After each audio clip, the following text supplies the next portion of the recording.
Good evening, virtual visitors. My name is Shakia Gillette. I am the director of the African American History Initiative at the Missouri Historical Society. Welcome to our program, and thank you for joining us on a Friday night. Before we get started, we'd like to thank our members, donors, and supporters of the Zoo Museum Tax District. Thank you. Tonight's program is our third annual symposium, which explores the steps that three cities, St. Louis, Baltimore, and Kansas City, are taking to confront issues of segregated housing and policy solutions. The aim of this event is to engage our residents of the region in thinking about how they can empower themselves and their neighbors to break down the lasting legacy of housing inequality.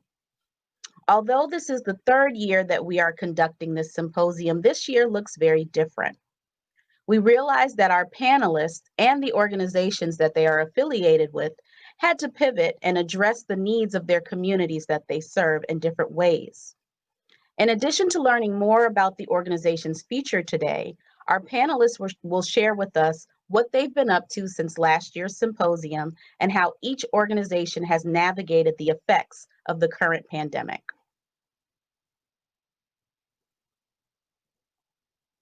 Tonight, you will have the opportunity to hear engaging content from the following guest panelists: Dina Newman, who serves as the director of the Center for Neighborhoods at the University of Missouri at Kansas City; Jacob Wagner, he is the associate professor and director of urban studies and the co-founder of the Center for Neighborhoods at the University of Missouri, Kansas City; Will Jordan, he is the executive director at the Metropolitan St. Louis Equal Housing Opportunity Council; Nika Namdi, she is the founder and CEO of Fight Blight Be More; and Tyrone Turner, he is the vice president of housing and asset development at Better Family Life. And closing us out this evening is Molly Metzger. She is the chair for the Domestic, Social, and Economic Development Concentration at Washington University. And for the purpose of this presentation, she will inform us more about her current role as the Senior Policy Advisor in the Office of the St. Louis County Executive.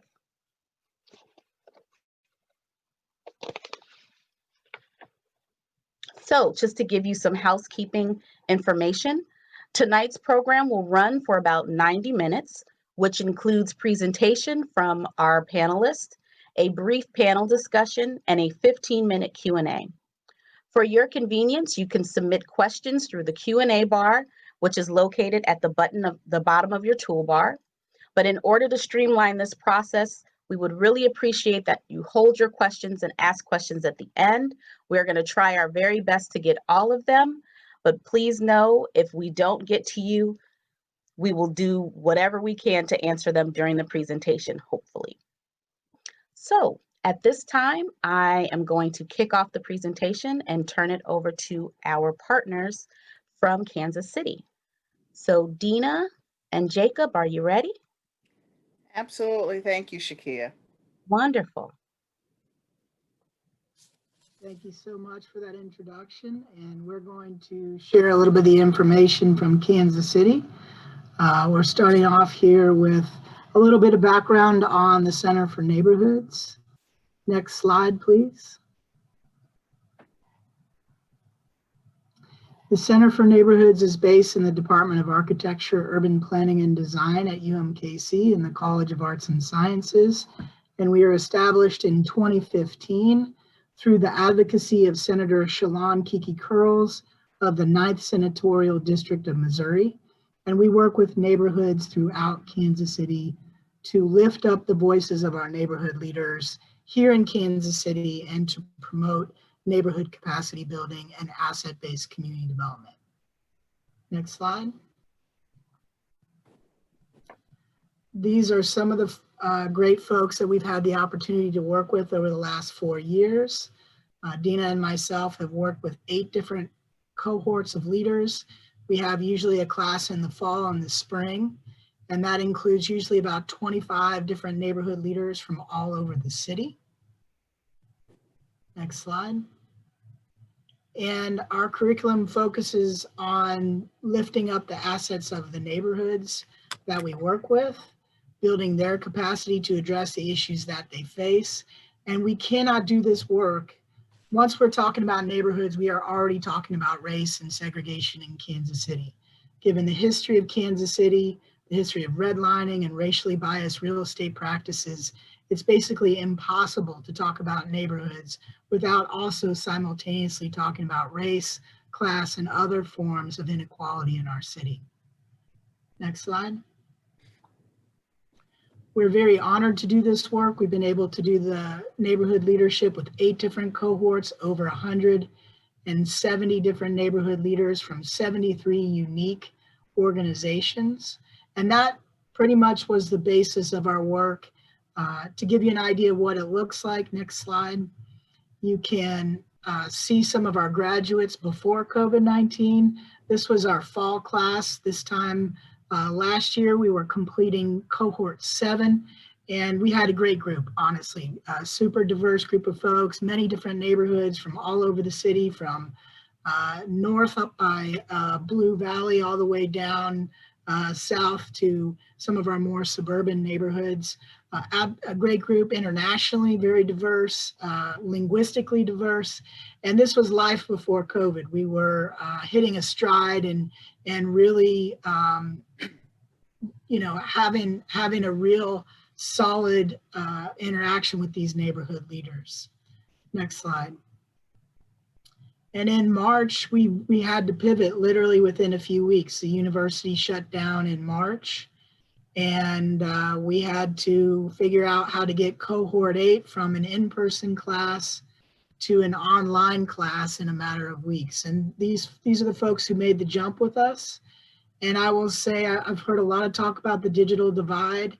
I've heard a lot of talk about older folks having difficulty with the internet, but what we saw, I think, was a solid evidence that people are motivated. They've made the shift to Zoom and to jump online, and we're very thankful that we've been able to continue to work with folks over this past year. I will add that in Kansas City, Missouri, there are over 240 plus neighborhoods across the city, which, as Dr. Wagner said, is our service area. And just by the photos, you can see the diverse group of, we've had generations of folks come through class. Earlier classes, we actually had, I remember one of our grandparents was actually showing up to her class session with her grandkids. It's also important to note on that earlier slide, that picture was taken inside the Architecture, Urban Planning, and Design department. And that's where we were holding our classes, and we do that intentionally because though we are an urban serving university, there are many, many folk who've never stepped foot on our campus, and we wanted to make sure that they had that experience. Next slide.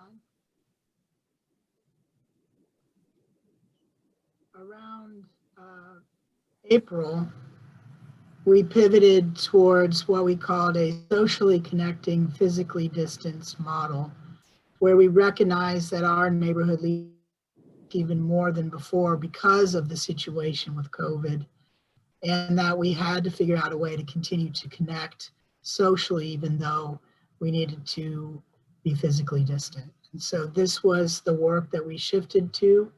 Next slide. And it continued work that we've been doing with the Kansas City Museum.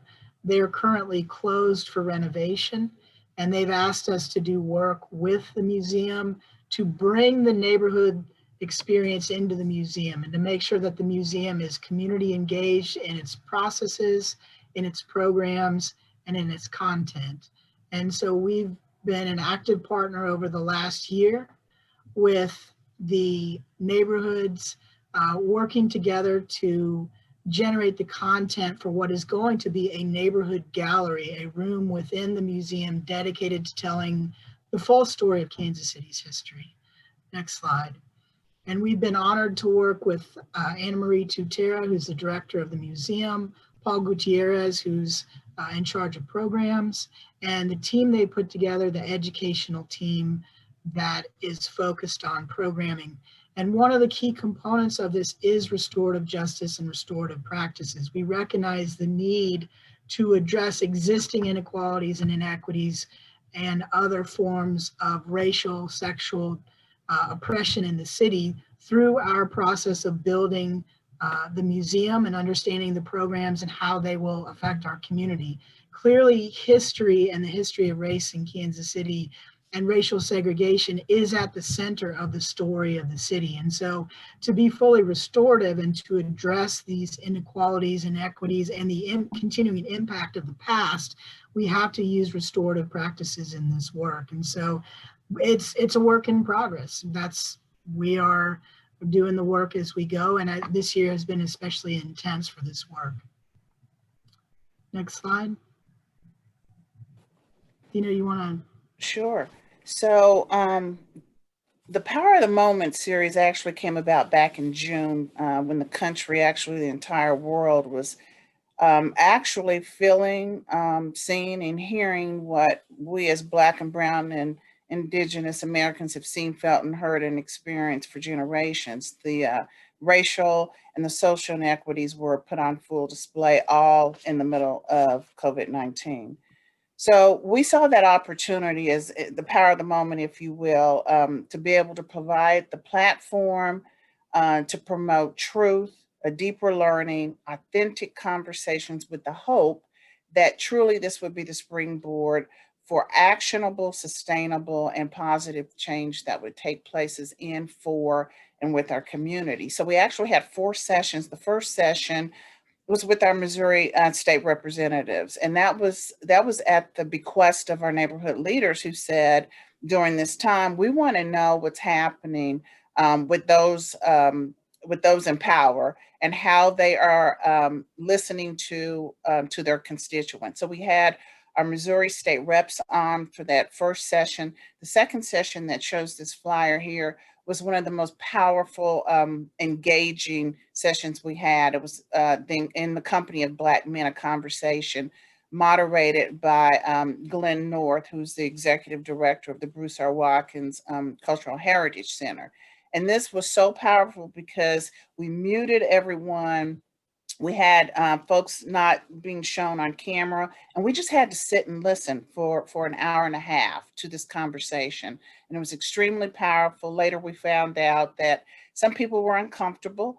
Some people wanted to jump in and throw their 2 cents in the middle of this conversation, but we were like, no, this is a time that we truly wanted to provide a platform for these Black men whose voices are often not heard because of mass incarceration and other things. So we said we're going to provide this platform so they can have this conversation.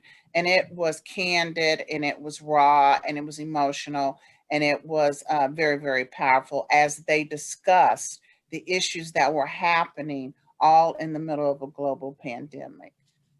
Next slide. So our third, part 3 of the Power of the Moment conversation was actually with Dr. Wagner and one of our staff members, Aaron Royals, and it was about Beyond we called it Beyond Monuments. Jake, you want to talk a little bit about that? Sure. So over the past several years, there's been conversations about monuments, especially monuments to the Confederacy, but also monuments to other notoriously controversial individuals like J.C. Nichols, who was a proponent and really laid the foundation for racial capitalism and a racially biased real estate industry here in Kansas City, way beyond redlining into multiple forms of economic discrimination. And so with different name changes, with different conversations, we felt it was important to not just talk about the symbols, but also to talk about the underlying structures. And so that's what this conversation was about, to begin to unpack the issues around place names and monuments, but also the larger landscape of inequality that many neighborhoods live with and face every day. Next slide. So this was our final Power of the Moment. We say 4, but I think we'll probably do more. This was one of our more powerful conversations as well with Dr. Mindy Thompson Fullerlove, If you don't know Dr. Fuller-Love's work, you got to get to know Dr. Fuller-Love's work.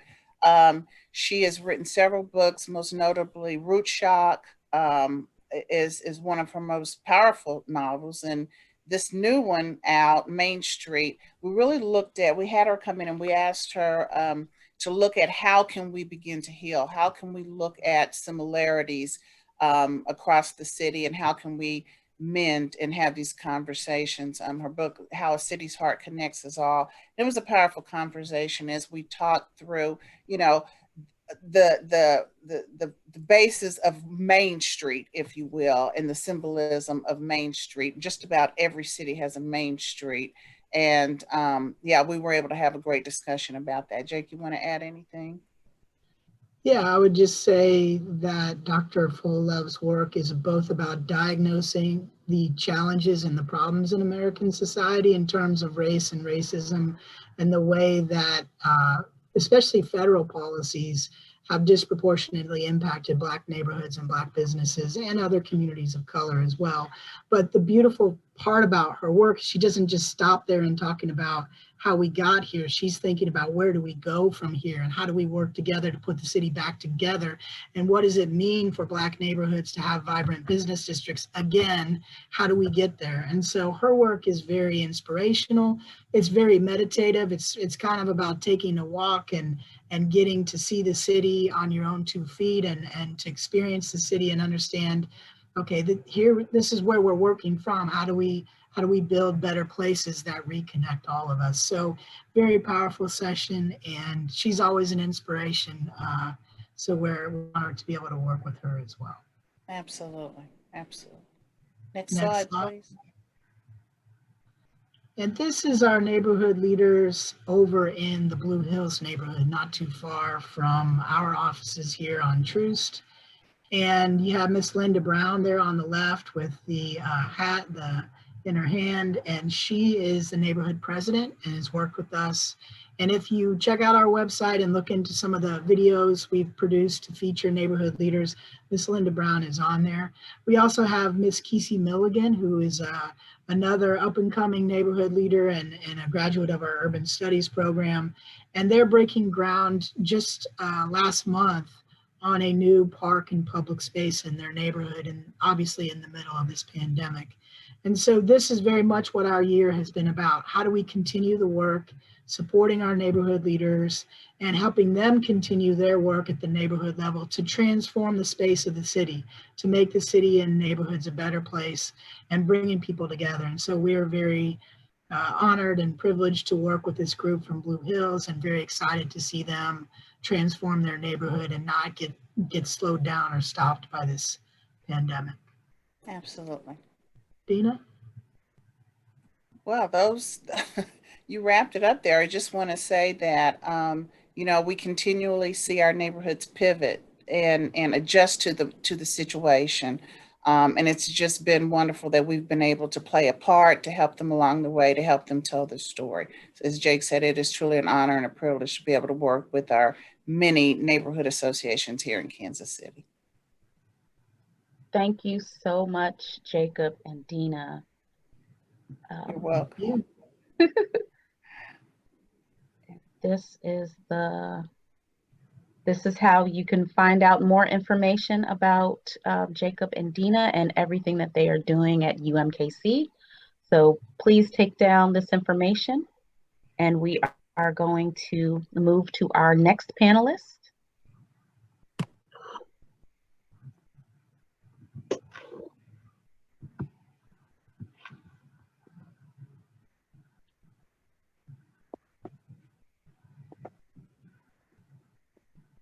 All right, Will, you ready? I'm ready. Okay. Okay. Well, I'm Will Jordan. I'm the Executive Director of the Metropolitan St. Louis Equal Housing and Opportunity Council for the last 18 years. And we are a not-for-profit whose mission is to both educate and eradicate the badges and incidents of segregation, especially in housing and banking policies and practices in the metropolitan St. Louis area. We partner quite a bit with academia in our practice of dealing with housing discrimination. And our practice of dealing with housing discrimination is threefold.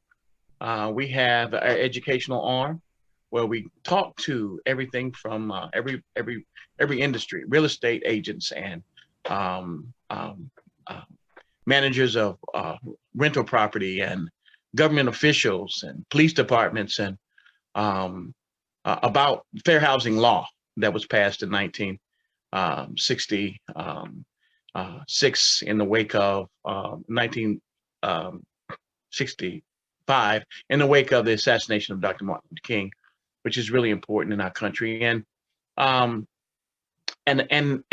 make the promise of the American dream real for so many persons in the 7 protected classes, especially African Americans in the St. Louis metropolitan area, as we remain one of the most segregated cities in the United States of America. COVID-19 has affected us quite a bit.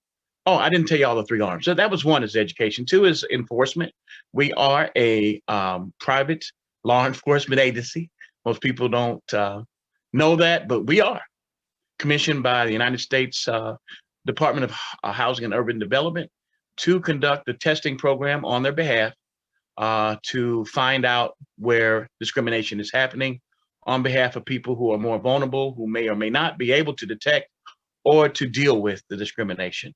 We have investigators and attorneys on staff, and we also litigate and send cases both to HUD and to state agencies when we find that there is evidence of discrimination. And we deal with that also in banking practices and redlining, which still has a tendency to happen even in policies today. And then thirdly, we deal with policy and systemic issues of racism and segregation in the city based upon everything from housing patterns to banking patterns to where services are located and where they're not located. Even environmental justice issues as such as the ones in Centerville, Illinois, which brings us to our first slide. So one of those partners that we have is actually Walter Johnson. And Walter Johnson is a professor at Harvard University. And most recently, he published a book and some other articles. These journal articles typically since 2016 have really focused on the history of racial segregation all the way past beyond 1865 prior to that, and then up till now with Ferguson and some of the more recent historical references of St. Louis. And St. Louis is a huge part of the, according to Walter Johnson, of the kind of the idea of segregation. And it kind of started with the destruction of the Native Americans that kind of was launched in the West from St. Louis U.S. Army bases that were here to serve as the backbone as we move west and northward to basically take lands from indigenous people. And secondly, to expand the plantation capabilities of the South by enslaving and bringing over more slaves and to have more enslaved Blacks and less free Blacks. And that's one of the premises of Walter Johnson's book about the history of St. Louis and his more recent article in June of 2020 in the Harvard Review magazine. And I'm going to read a section of that Harvard Review magazine. To this day, St. Louis is one of the most segregated cities, American cities by design. South of scenic Delmar Boulevard, the city is overwhelmingly white, and to the north is almost entirely Black. A 1916 law banned racially integrated neighborhoods. Segregationist policies across the country were struck down throughout the 20th century, but white citizens in St. Louis and elsewhere always found ways to keep Black residents out of their communities. And Johnson recounts one of the most stunning examples of the lengths to which white residents and institutions, including neighborhood associations and real estate groups and local governments, went to make sure that they would never have to live near a Black person. And so he goes on to cite in this article in 1956, Howard Venerable, an African-American ophthalmologist, eye doctor in St. Louis, began building a house on land he owned in the white suburb of Creve Coeur. And the white residents, in short, just didn't like that at all. The mayor of the city at the time was Bernie and his family's last name was Bernie. And they ended up naming a park that they took land away from this doctor after Bernie, called it Bernie Park. And it was the mayor who helped to make certain that this Black doctor did not build in Creve Coeur. And so students from Harvard University came and joined the Equal Housing Opportunity Council last year before the COVID-19 hit. And they were slated to be here again this summer of the COVID-19. However, that COVID-19 kind of put a stop to that. But while they were here, they were able to make a huge headway. And I don't know if any of you have had the opportunity to study some of the latest things, but the city of Creve Coeur actually formed a coalition of people, and they decided that they wanted to change the name back and bring some light to exactly the history of Bernie Park, and make contact with the venerable family of the doctor, the Black doctor who was run out of Creve Coeur and his property taken from him. And a lot of great things have happened to kind of bring the history to pass about that. And one of the other projects that they worked on was Centerville. And you can move the slide now, Shakia. So the history of Centerville is that Centerville is a city in St. Clair County, Illinois. And it's about 4.5 square miles, a little bit less. And this city is at the bottom of the hill from Belleville, basically. And when the city basically was created, the homeowners, which all basically were charged with maintaining a levee, right, and on their property in order to deal with the runoff from Belleville, which is at the top of the hill, and they're at the bottom of the hill. And it's called Missouri Bottoms. A lot of history around Centerville and Washington Park and areas of East St. Louis. Because they are the Missouri, they are the a watershed that's called the American Bottoms, and basically they're at the level of the river, and they have a tendency to flood. But when you talk about what happened in the 1960s and blight and segregationist policies that also affected Centerville, you're talking people who moved into homes in Centerville as the white flight happened, and the people who were white and lived in Centerville moved to Belleville. That homes were now sporadic. Many of them were abandoned. So many of the levees were not maintained. And so public policy never caught up with the fact that there was not enough residents in Centerville to maintain the levees, because just one levee being maintained is not good enough. Everyone has to maintain it.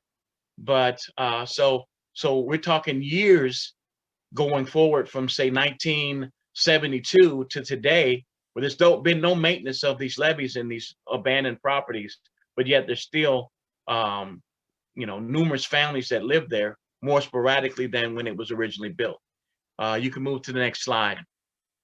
And so today what you have in the American Bottoms is you have consistent flooding in Centerville, Illinois, of these families where they have to tear out their walls and get rid of their HVACs, sometimes 2 and 3 times in 1 year, because if it rains more than a half hour in Centerville, you have standing water with waste, human waste, in the whole city. And I'm talking around the cars, in the homes, and it doesn't take a flood. It just takes more than a half hour's worth of rain.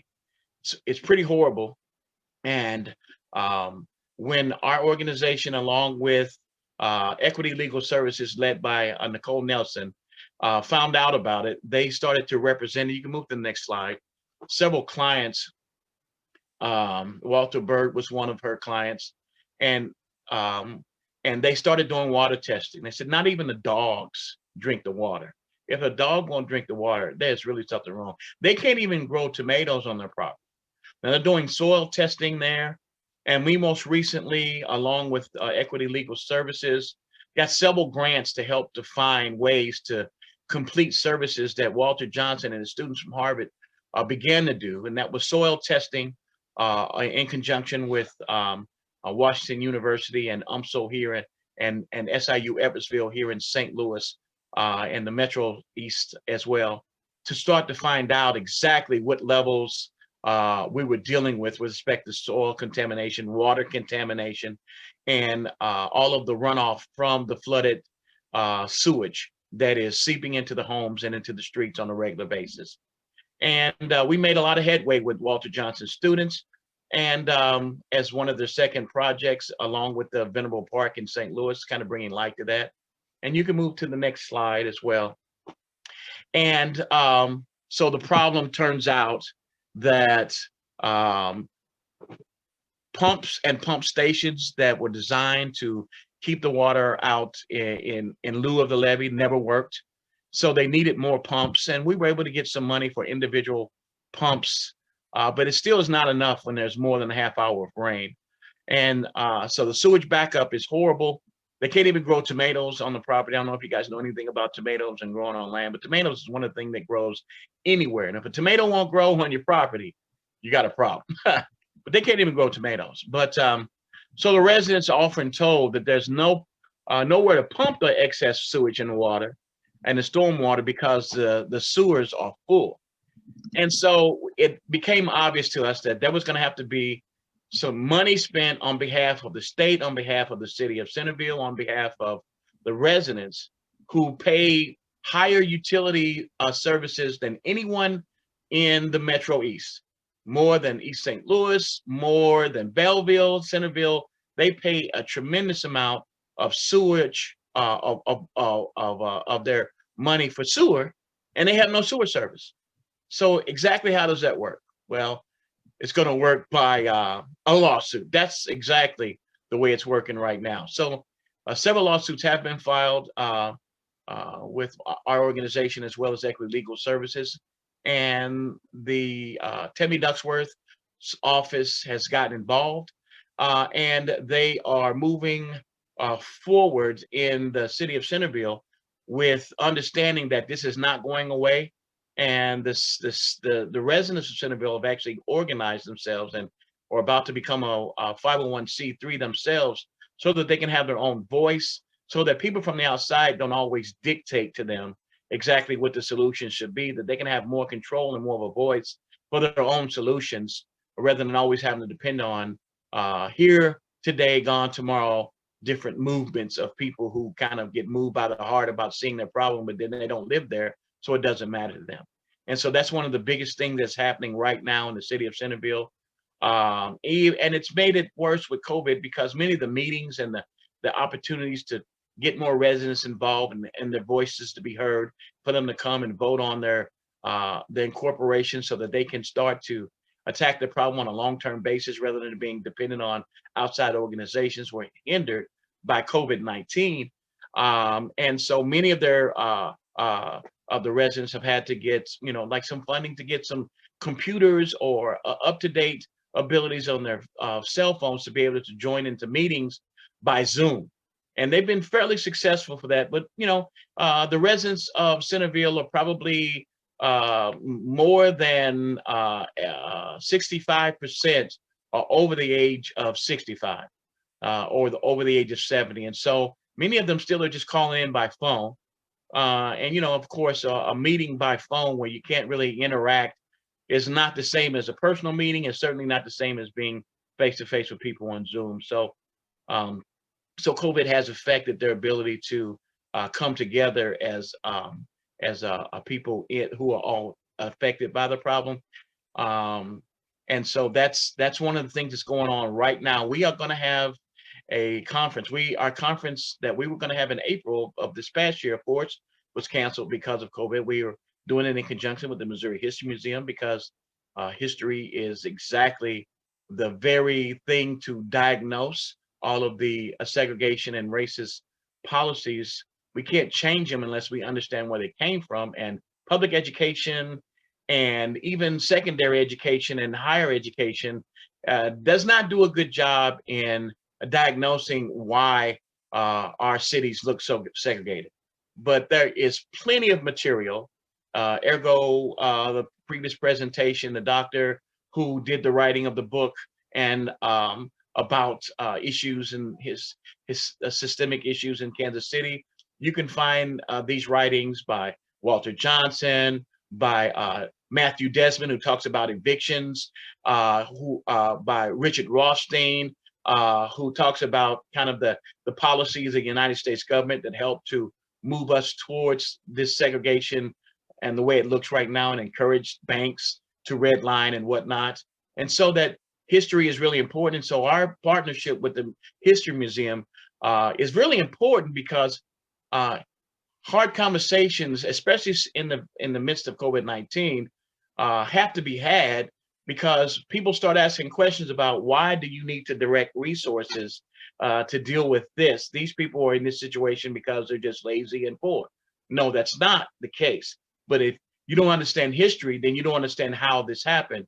And it's a hard conversation because it's an ugly history that people do not want to hear, especially when you're living very comfortably and you don't realize it is actually at the sacrifice of the very people that you point at as being the problem, and their ancestors. And so that there's been a cost paid, and it wasn't by you in order for you to live a comfortable life, that there was a cost paid. Certainly there was with the Native Americans, and Walter Johnson is one of those partners of ours that makes it very obvious that St. Louis is one of the battlegrounds that was first initiated by our great monumented leaders of Lewis and Clark. They were commissioned to come here and find the land of the Native Americans, find out and offer to the chiefs ability to get out of the land because we're taking it. And then if they won't get out, then show us the best way to kill them off. And that was launched right here from this area, Lewis and Clark, all those monuments. And then the wars against the Native Americans were also considering increasing slavery and less free African Americans. And it's continued to this day, those policies to make certain that there's sacrifices that are made by these other people in order to make America great, which is it's hard to hear, but it's just the truth. And without understanding real history, not just the popular history, you don't get that these issues came about because of policies that were implemented by our very own government. In the midst of COVID, our organization has kind of slowed down on some of the deliverables that we have when dealing with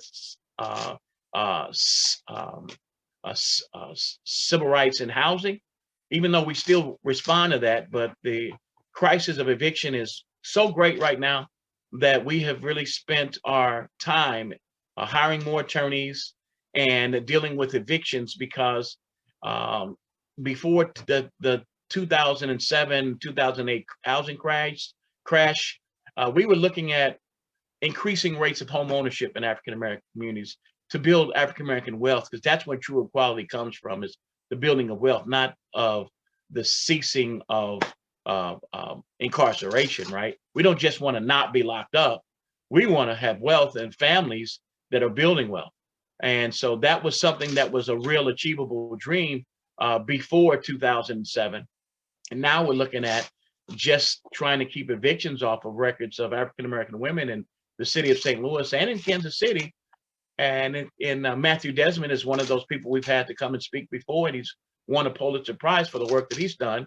But he'll tell you that eviction is to African American women as incarceration is to African American men. It is the end of our families. And eviction follows you and makes it almost unattainable housing for you and your family in a safe and productive and affordable way. Once you have it on your record, even if you satisfy the judgment, it is just follows you just like a felony conviction. And so we hired attorneys and got CARES Act funding from the city of St. Louis and from St. Louis County. And Molly Metzger is going to talk about kind of their initiatives and some of the things that's been happening in response to COVID-19 on the county level. And we actually had laid the groundwork earlier. In 2017, we won, along with a group of students from WashU and Karen Tokars and Zach Smoke, our first staff attorney, were able to win a Supreme Court case that basically solidified the right to a jury trial in a landlord-tenant situation for the tenant. because the bulk of the laws in the United States and in Missouri is no exception to that, are really designed for landlords and property owners, not for people who rent. So we solidified the rights with a Missouri Supreme Court decision in our favor for jury trial, which you would think that it would just be a right, but it wasn't until we solidified that. And here, I guess it's 3 years later, we won our first jury trial. We hired an attorney, TJ is his name, and he was one of our first attorneys to deal with the eviction issue, that we represent people who are going through eviction without charge, to try to keep it off their record. And we won one of our first trials for an eviction on behalf of a tenant. As you know, as a result of our change of our program, we actually started doing representations in court, and we actually won a trial against a landlord who the judge in St. Louis County said that did not prove his case. Now you would think, oh, well, okay, that's great. No, it's amazing, because no one has ever done that. No one has ever done that. I see where someone is asking for the Supreme Court case, and I will find that and make sure I get that to you when I get off of this. But during this program, I'll get that information and I'll put it in the chat and give it to Shakia so they can share that with you. But we did win that Supreme Court case, solidifying the right for a jury trial on behalf of tenants. And then we just won our first case. And there may have been someone else who won a jury trial against a landlord in the state of Missouri, but I don't know where they are. And they're definitely not in the reporters. So we definitely have that going on. So you can move to the next slide. Right now, what we're going to be doing on behalf of the city residents of Centerville is kind of highlighting exactly how this has progressed, because we actually have good news. And we're hoping to maybe partner with the Missouri History Museum in Shakia again to have this conference sometime in April or March, but hopefully in April. And the same one that we canceled, but this one's going to look a little different, because we're going to kind of talk about what COVID-19 kind of did to the efforts, and then what support we ended up getting as a result of us having all of these Walter Johnson, the law students, Harvard students to help us with the water testing and the funding that we got, because we do have some good news. There's been some headway made. There's some trenches being dug, and there's a whole lot of people shaking in their boots. We got Tammy Ducksworth and her office in the Illinois involved. And so we're going to be highlighting exactly kind of, I guess this would be best practices on how to deal with environmental racism from a standpoint of partnership with the residents who are going through it. So and you can move to the next slide just so people can see it. But for the most part, when you see the findings and the risk, we're going to be tying that into exactly what we were able to do. And the next slide kind of looks at what our next steps would be. Oh, we don't have that one on there, but nonetheless, we talked about what our next steps would be, and we followed through with those steps. And I'd say 75% of them actually are working right now, which is another thing that's a miracle. Are winning a landlord-tenant trial, and now that we think we're going to actually have some headway in Centerville, and we know that they have started to lessen the flooding already. So that's all I have, but I do have good news that even in the midst of COVID-19, when you put your efforts towards doing the right thing, if you don't give up, there will be relief. There will be an answer. That's all I have. Thank you so much, Will. That was amazing. And I see the questions rolling in. And thank you all for posting your questions in the Q&A function and in the chat. We will address those questions at the end of all of the presentations. So next up, we have Miss Nika Namdi. Good evening, good evening, and good evening. Again, I'm Nika Namdi. I'm the creator of Fight Blight, Be More, an economic, environmental, and social justice initiative aimed at remediating blight, informed by the data and led by the village. Next slide.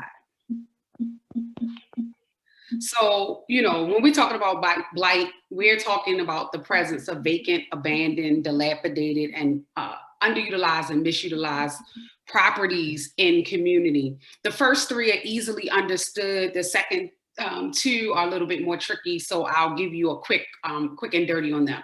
Underutilized, so in a lot of urban areas and a lot of rural areas even, but in Baltimore particularly, we have a lot of physical school buildings, public school buildings and recreation centers that are, because of declining population, Baltimore is what they call a shrinking city.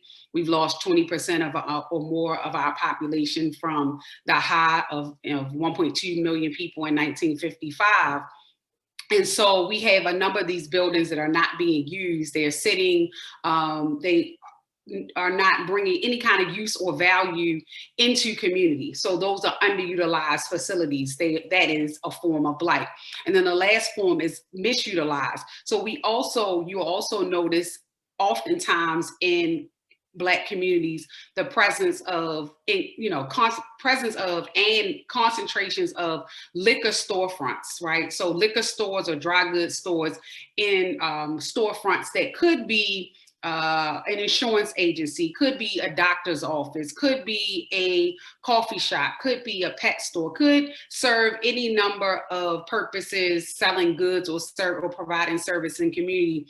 But because of the nature of all the things that the previous panelists have talked about, the communities are saddled with liquor stores or corner stores, right?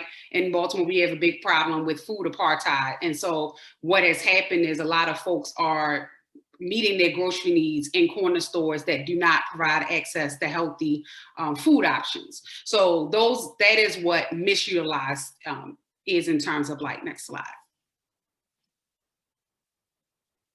The impact is really felt deeply. Blight is experienced by people as trauma. So for example, in Baltimore's most blighted neighborhood, one of them, Sandtown, Winchester, the life expectancy is 20 years less than in one of the neighborhoods, Roland Park, which just so happens to be one of the neighborhoods where Baltimore initiated or where restrictive covenants were first initiated, I believe, in the entire United States. But those two neighborhoods are not even 5 miles apart, yet the life expectancy of those neighborhoods has a 20-year difference. We have roughly 80 to 90,000 blighted properties in Baltimore when you look at all 5 classes. And so when you look at what happens to the properties next to them, you have, this lost wealth, right? And it has been calculated that adjacent properties lose $70,000 in equity, but that's money that could be used for, healthcare. That's money that could be used to start a business. That is money that could be used to send folks to trade school or on to college. So that loss of equity is a really damaging loss to Black homeowners, particularly because, number one, many of us paid too much for the houses in the first place due to steering and blockbusting and contract lending. So then on the back end, not be able to see that property that you overpaid for appreciate, and then have access to the equity to do, even basic upkeep on the house is negatively impactful in ways that are felt specifically in our health outcomes, which goes back to the 20-year difference in life expectancy. But in terms of the municipal costs, Baltimore City specifically loses $82 million a year in city revenues. Part of that is something like $33 million in the direct cost of keeping up blighted properties, whether that's police, fire, boarding, code enforcement, and things of that nature. And then there's another $55 million that is lost in tax revenues. So the impact of blight isn't just, economic. More than anything else, it is a trauma that is experienced in community on a physical level, on an economic level and on a social, emotional, and health level. Because when you live on a block or you see blocks and blocks and blocks of blighted properties every day, it really can cause a sense of fear, a sense of isolation, and those things have kind of been borne out in some of the studies that we see surrounding people who live in blighted communities. Next slide.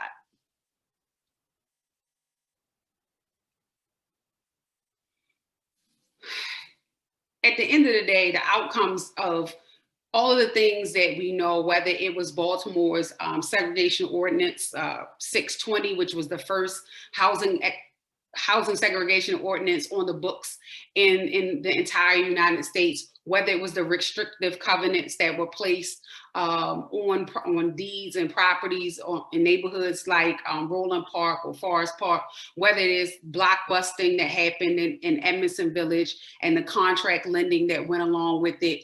At the end of the day, all of these federal highway policy, we have a highway, we call the Highway to Nowhere, that absolutely decimated a vibrant Black neighborhood, Harlem Park and Poppleton.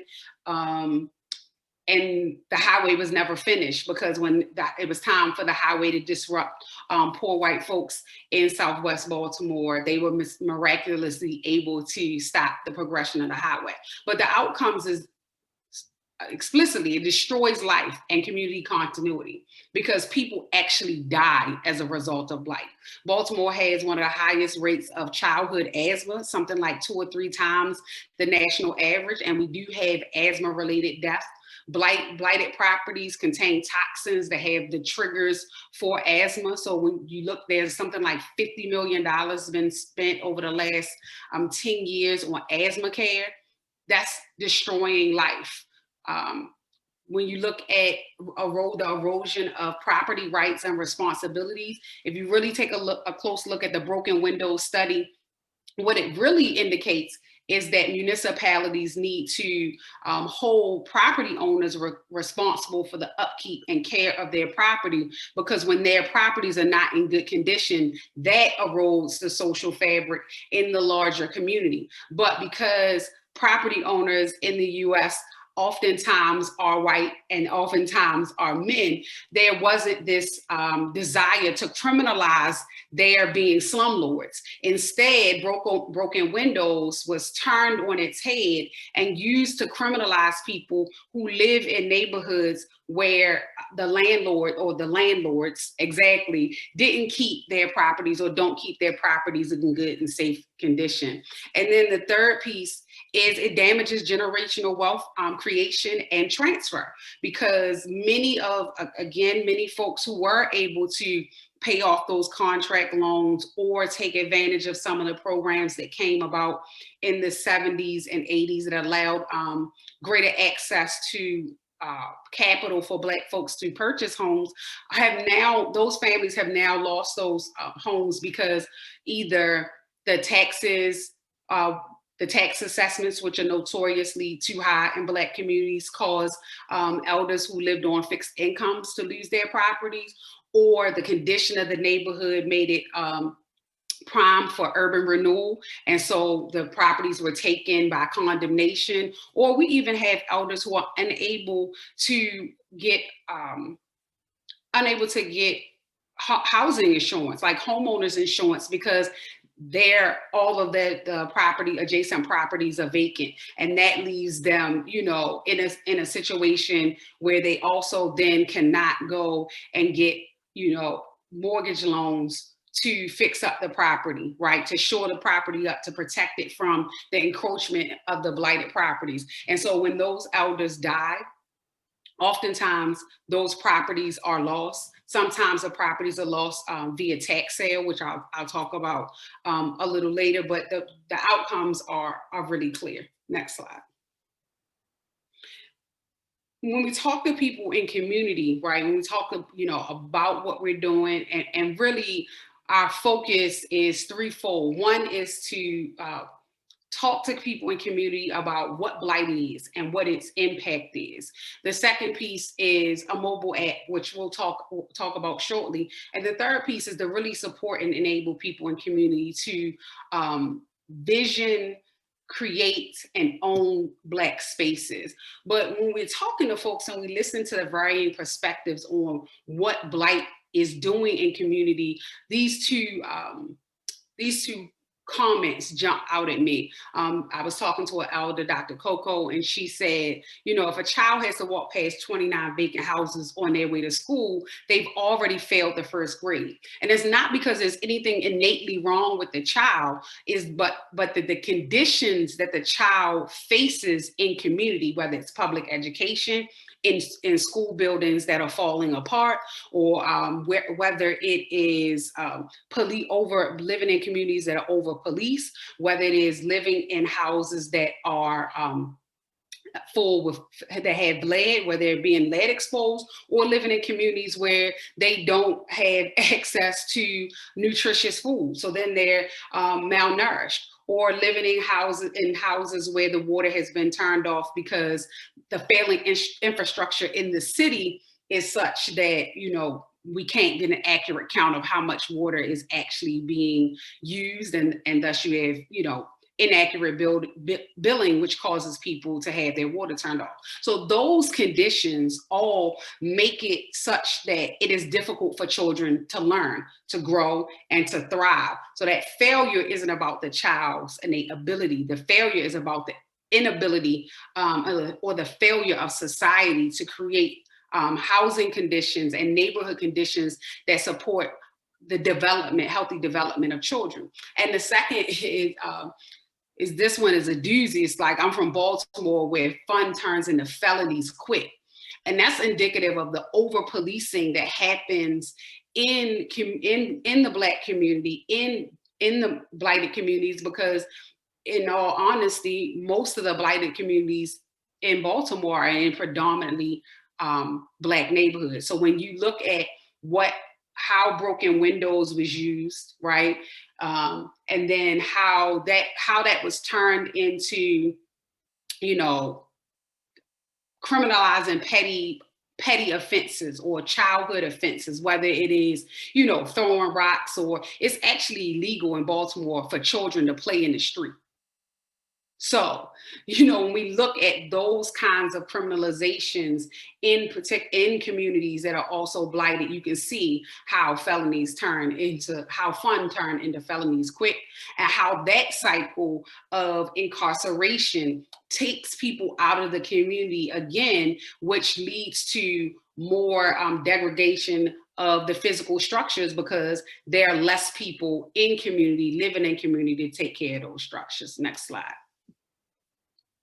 So one of the problems that we found, and we've been working on this for some time, is that there's no easy way to report information on blighted properties. The data that is out there isn't accessible, it isn't transparent, it isn't accountable, and, you know, there's a lack of accuracy in the analysis. So a lot of the analysis actually serves to further pathologize the ways in which Black people survive racism in the environment around them.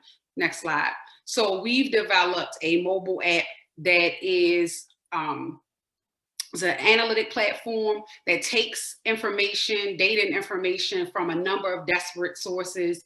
It combines that with crowdsourced data from community to help enable data-driven decision-making that is based on what people in community want, what people in community need, and how to create paths for ownership for people in community. Next slide.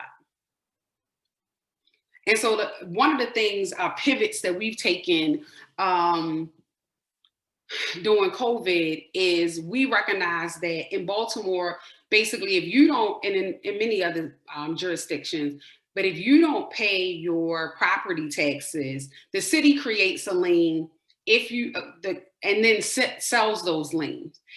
The people that they sell those liens to are able to charge interest. And if you aren't able to redeem your property after a certain period of time, you can be foreclosed on, meaning that the tax certificate purchaser can actually go to the court and foreclose on your property, which means you could lose a property that's worth $100,000 for a tax debt.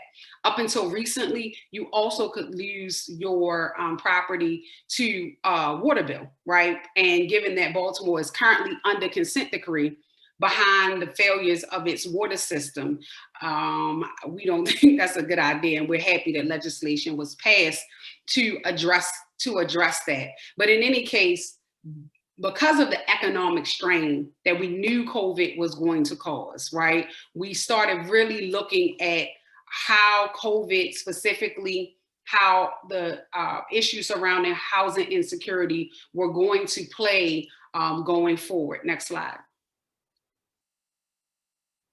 So when you look at these maps, this just gives you a visual of the Black Butterfly again, because the neighborhoods where you see this distribution of tax sale certificates are concentrated in neighborhoods that are predominantly Black, and they form what Dr. Lawrence Brown refers to as the Black Butterfly. And as you can see, many of the tax lien amounts are for less than $1,000 or for less than $1,000. Now, granted, some of those are not homeowner occupied properties, but you can still see the connection between the liens and the neighborhoods. Next slide. So one of the things also we really tried to take a deep dive into and educate around is the tax sale process. It is ridiculously complex. There's a 2-stage redemption at one point.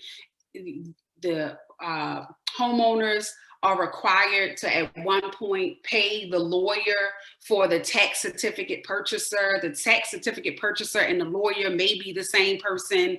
They don't have to disclose that information. And oftentimes we find that elders specifically don't understand that they're not paying a lawyer to represent them. They're paying a lawyer to represent the person that potentially could purchase their house. So we have started trying to develop content and do some education and community along with some of our partners surrounding how to protect people from tax sale, particularly during the COVID crisis. Next slide. And this is why it's so, COVID is exposing, along with, the ridiculousness of policing and prosecuting in America, the levels of disparity. So this map is color coded to show the darker regions of the map show where housing insecurity is in Baltimore. And again, if you notice, it looks like a butterfly again. So housing insecurity is defined as concentrations of households or high percentages of households where the household pays more than 30% of their income in rent. When you also combine that, the circles show concentrations of COVID-19 cases. So you can kind of see clearly that there's some patterning there. And so we have some deep concerns about what may come once these eviction moratoriums that have been in place go away. Some folks, I've heard people starting to talk about eviction tsunamis, and we're looking at how that same eviction tsunami could show up in tax sale foreclosure tsunamis, because Baltimore, in its uninfinite wisdom, opted to have the tax sale in the midst of this global health pandemic, when people couldn't necessarily get access to the services that would help them get out of tax sale, but also when people were losing their jobs or had not received their COVID unemployment or their stimulus check. And so going forward, we're really drilling down into that. Next slide. So our solution here is the Stop Oppressive Seizures Fund. We aim to disrupt oppressive systems in Baltimore, whether it is the tax sale, which we are advocating to abolish tax sale for owner-occupied properties. We also seek to dismantle the system. So it's not just about stopping this particular version of predatory real estate practices, but we want to dismantle even the idea that you should be able to take advantage of somebody's inability to pay property taxes after paying them for 50 years and take their property from them. So we want to dismantle those ideas. And then we also want to decolonize the idea about land and land ownership. I would never, even if I was providing housing today, I would never refer to myself as a landlord because it has a very particular history. And we want to decolonize that. We want to separate from that. We are stewards of the land. We have a responsibility to the land. We have a responsibility to each other on the land, how to be responsible users of the land. And so the Stop Oppressive Seizures Fund was launched out of this desire to address the tax sale, especially given COVID. Then we launched this, next slide, the tax sale. We're piloting the tax sale bailout, which is basically we've raised close to $20,000 to help vulnerable homeowners get out of tax sale, but also to put them in position to create their estate plans and also to get services that will help them make their houses healthy, keep the houses in good condition so that they can age in space. And then the third problem that we have been working on, and we see this as an extension of this idea about this eviction tsunami coming forward, is there in general is a lack of competent space in blighted communities. So this is multifunctional space that is open for cooperation and collaboration. Next slide. And our solution is we launched the Hack Hub, which is a youth-focused, community-based imagination, innovation, and incubation space. Next slide.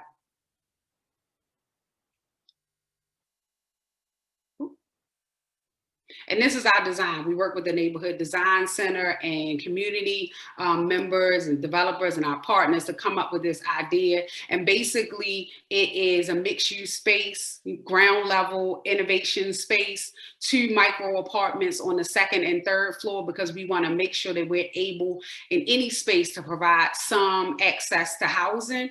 And then in the front, in the little red space, you'll see that's our micro retail space, because we want to pull on this idea of the corner store, but we want to do so in ways that are supporting businesses that, particularly Black businesses that don't have access to retail space because it's very expensive, to bring their wares to market, whether it is food product. We have dope juice makers.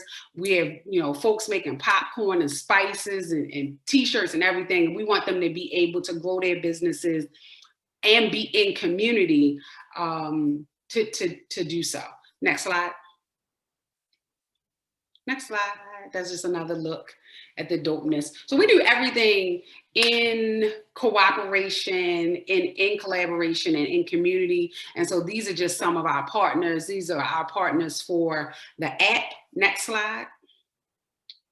These are our partners for the founding membership of the Stop Oppressive Seizures Fund. Next slide.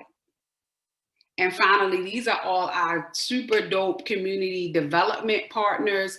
Where we are launching Share Black Spaces. Where the Hack Hub is a building we own now. It's a 1920s row home. So we are partnering with Janelle Williams to launch this Share Black Spaces, which is basically artists, activists, and advocates and residents, like pop-up Airbnb space. We're also working with Laquita Chancey, who is the creator of Smaltimore Homes. She's going to we also own an adjacent lot to the existing building. We're going to put her tiny home on our lot this coming summer to kind of show what can be done when you are thinking outside of the box. We have Jason Harris, Dope Black Robot Project, teaching STEM and tech to our children in ways that edify them and connect them to the history of dope science and technology that is in the DNA of African people. Our ingenuity and innovation doesn't just come out of our experience with oppression. We was doing dope scientific stuff for millenniums before we were unfortunately dragged here in chains. Jill McGee, JP Holmes doing dope, setting up space for dope affordable homes, affordable housing space, Black Arts District, which, we really want to pull the history forward. We're really about, creating, working with Brioxy to create these ideas and connections about building a dope Afro future right here in Baltimore. And so that's what we've been doing post-COVID, trying to stay alive, trying to move things, still move things forward and protect community. Thanks. Yeah, this is how you can reach us. We be around, we be in the streets. Thank you, Nika. All right, I believe Tyrone, you are up next. Tyrone, are you ready? All right, is my mic working? Yes. Yes, so I appreciate, can everybody hear me? Yes. Okay. Yeah, I appreciate everybody. Man, it's been just amazing, powerful information that we've been given today about some of the same challenges that you obviously see around the country. And I won't stay before you all long, which is not a preface to me actually being before you very long. I just wanted to kind of go over some of the things that Better Family Life is doing. So let me kind of back up. My name is Tyrone Turner with Better Family Life here out of St. Louis, Missouri. Better Family Life is a community development corporation based here in St. Louis, Missouri, right in the heart of the city on Page near Union, 5415 Page. We about 7-8 years ago renovated a former elementary school, turned into our national headquarters. It's about a 60,000 square foot facility that houses all of our programs. And so Better Family Life has worked in a ton of different spaces. We basically have 4 primary areas that we work within. And so we have a tremendous workforce division in which, we service probably close to 7,000-8,000 individuals that are looking to retool and upscale, if you will, their employment track. We do that in conjunction with a few partners on the state level and also on the local level. We operate quite a bit through our youth, family, and clinical services, which we are currently in about 8 different school districts from East St. Louis all the way to St. Charles County, which is another sub-county just west of St. Louis. But we're all over the place when it comes to, supporting kids. And we do quite a bit of education around healthy relationships and how to have positive, healthy connections with individuals, and not just boyfriend and girlfriend, but just how do we operate in spaces with other humans. And we attempt to do that on a regular basis. We offer our my department, which is community engagement and development, which handles a lot of the direct community engagement with, especially during this COVID crisis. We have been managing a major trauma response in the communities that we typically serve. And most of them are low, moderate income African-American communities in the city of St. Louis. And we service the whole metropolitan area, but definitely for some of this crisis response during COVID has been around that. But community engagement and development, and we are still embarking upon a multi-million-dollar renovation strategy for Page Boulevard. And at Better Family Life, I mean, I think a lot of people, even on a national level, are probably familiar or may have heard of the Delmar Divide. And we believe that that is an accurate assessment of some of the challenges of St. Louis, but we also recognize that there is a pending divide that seems to be shifting closer to Page. And if if I had a map, I would kind of show you all, but there is significant development that is starting to take place in the central core of the city. And St. Louis is not unlike many cities around the country, where we went from the late 40s, early 50s, where the white flight began, and now we're starting to see the suburban resurgence back into the cities. And St. Louis is not unfamiliar to that challenge as well. I always like to point out a couple of articles, and I'll make sure I get through the areas of work that Better Family Life works on. But we have a desire to make sure that we're rebuilding communities from the level that residents and those who have been in the neighborhood can participate in. And so that's what our engagement and development does for our neighborhoods, and to make sure that we're offering those opportunities for people to grow in place, to transfer wealth from generations, and we're supporting that. And we do that a number of ways: through education, through brick and mortar development, to figure out how do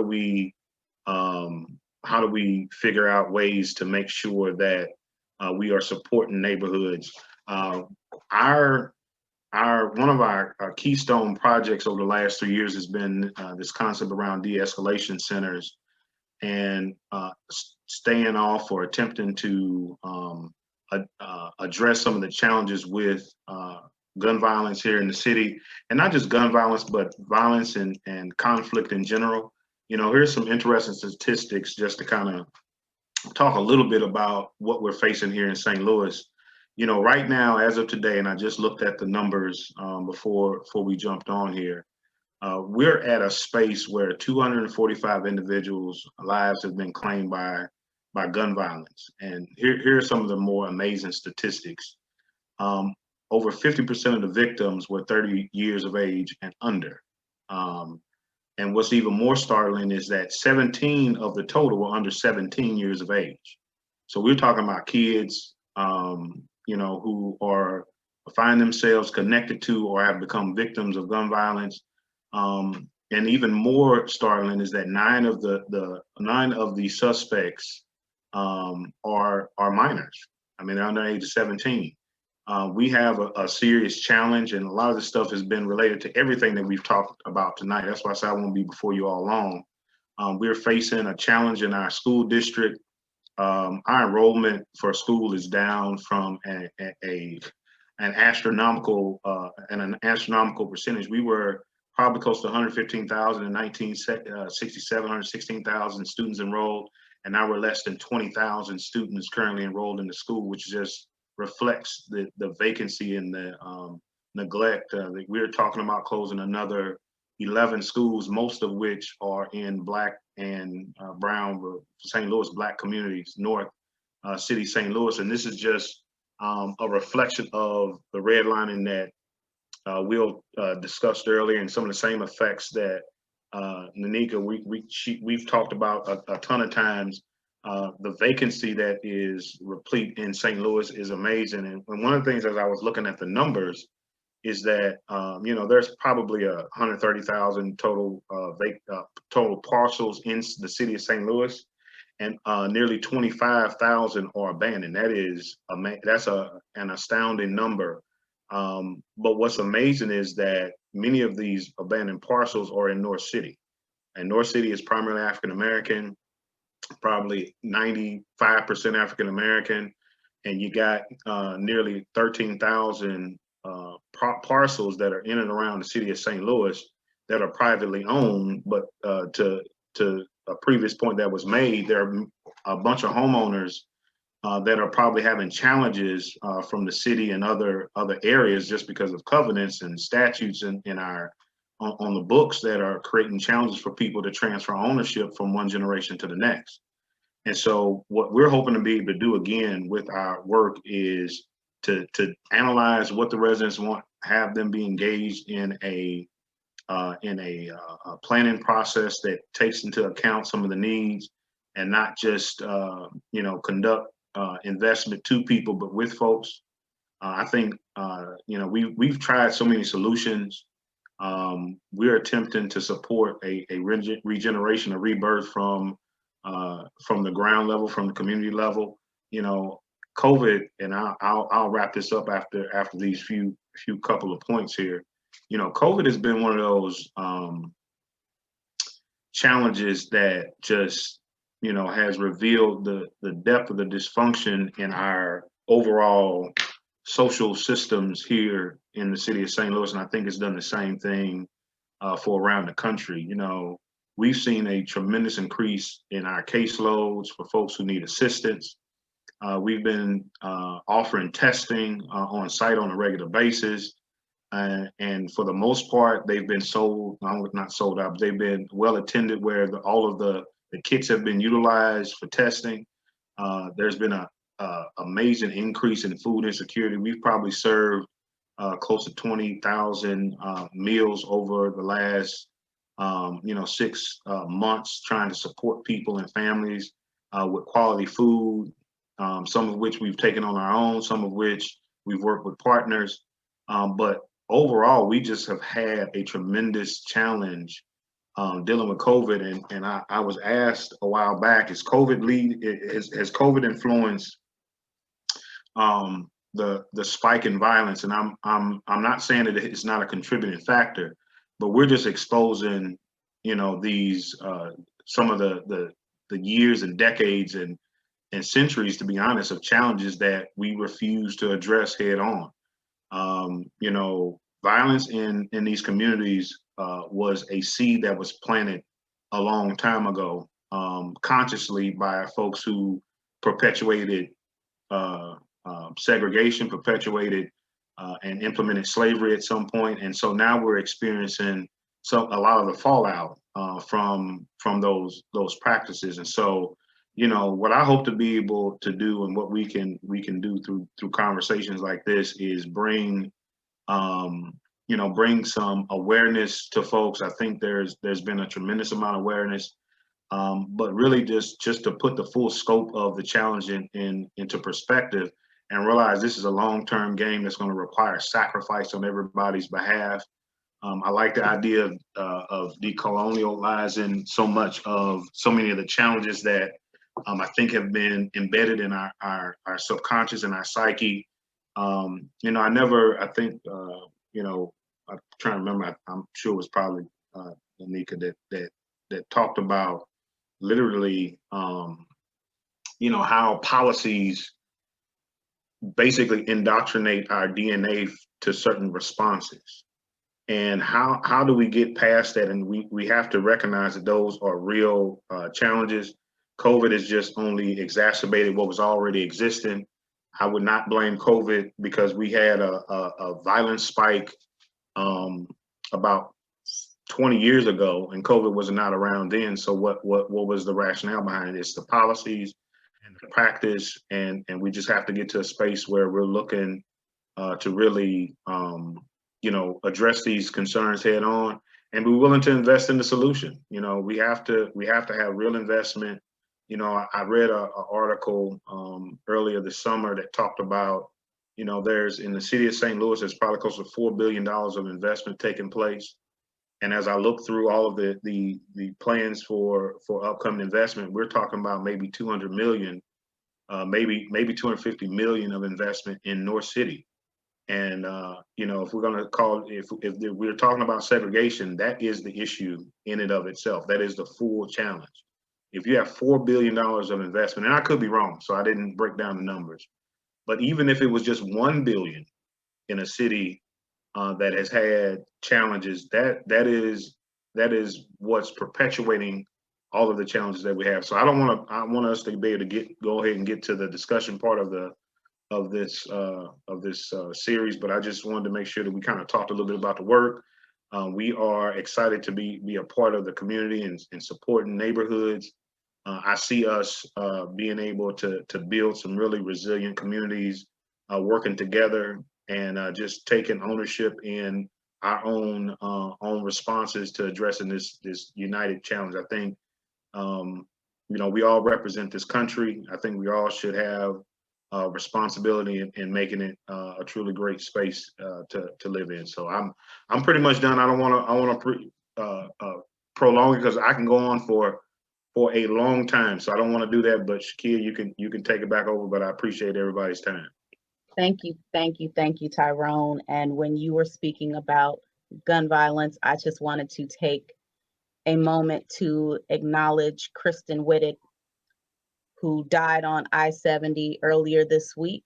I just wanted to acknowledge her passing and send condolences to her family. We're going to continue on, but I felt that was appropriate. I think it's fully appropriate. I appreciate it. That is awesome. Thank you. No problem. Okay, Molly, you are up next. Thanks so much, Shakia. So I wanted to start with a couple words of thanks, first of all, to everyone in the audience for sticking with us on a Friday night, to Shakia and the Missouri History Museum for bringing us together again this year, and especially to my fellow panelists. It really struck me last year bringing together people, most of us in this group tonight from Kansas City, Baltimore, and St. Louis, how much we shared in terms of the history of racism that has shaped our cities and our regions. And it's been so interesting for me to learn about the different strategies we have employed to confront that history. And so thank you. I feel like tonight is another example of that sort of cross-pollination where we can learn from each other in terms of what has worked and try to grow it. And what I'm going to be talking about in this last part of the panel is some of the efforts that St. Louis County is undertaking around issues of both affordable housing and homeless services. So as Shakia mentioned, one of my hats is as a senior policy advisor for the St. Louis County Executive. So working in his office and with the Department of Human Services and the Office of Performance Management and Budget, we just released a draft plan this week to guide our investments in housing and homeless services in the next 5 years. And so this event is really timely. I really want to invite everyone, especially if there are people in the audience who are residents of St. Louis County or folks who are working on housing issues or related issues in St. Louis County, to comment on this plan. And I'll share the different ways that we are inviting you to provide your input. Next slide, please. So just a very quick introduction to some of the landscape and what I see as positive momentum around housing issues in St. Louis County. So thanks to especially the young people who came out in Ferguson and throughout our region to demand racial justice.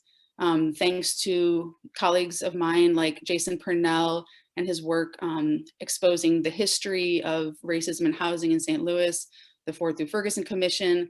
There is definitely an increased, I think, awareness of the history that shaped our region, and an increasing sort of use of terms like racial equity when we talk about solutions. So we do have, I think, this momentum, but I know a lot of people are frustrated that it hasn't really converted into policy in the ways that we need. But there's, I think, momentum there. We've expanded homeless services in St. Louis County in recent years. In 2018, the St. Louis Area Regional Commission on Homelessness was established. So that was a turning point. Last year, we established the Affordable Housing Trust Fund in St. Louis County. So that's a big part of this plan is setting the agenda for how those funds will be spent once they start rolling in. And then we're trying to increase the coordination of housing and homeless activities. So a lot of our work now is housed under the Department of Human Services. And we are really trying to create, especially the Housing Resources Commission, sort of a central hub where people can talk together about housing issues, because as we've heard, they show up in lots of different places through lots of different policies. There's lots of work to do. And so we want to try to create sort of a coherent and aligned strategy to confront this. Next slide, please. So in a nutshell, what we're trying to do with this report is to showcase St. Louis County's housing resources, talk about how they will be administered over the next 5 years, not just in terms of the funds we get from HUD, but also we have two local sources of funding now, the Housing Resources Commission Fund and the Affordable Housing Trust Fund. And those are particularly important. They're relatively small, but hopefully growing and they're more flexible than HUD funds typically are. So again, there are, I think, more creative things that we can do with those funds. Next slide, please. So I'll just do a really, kind of brief introduction. A lot of the other panelists have spoken to, the policies and conditions that created the state of housing, including housing segregation in different cities around the country. Certainly holds true in St. Louis County. Many people have noted that your zip code is more important than your genetic code in terms of determining a wide variety of health outcomes, economic outcomes, et cetera. I think it's important to point out that this isn't just about the segregation of African Americans or people of color, but white residents are highly self-segregated. So in St. Louis County, the average white resident lives in a neighborhood that's almost 80% white, and about 250,000 people in St. Louis County, white residents, live in neighborhoods that are more than 90% white.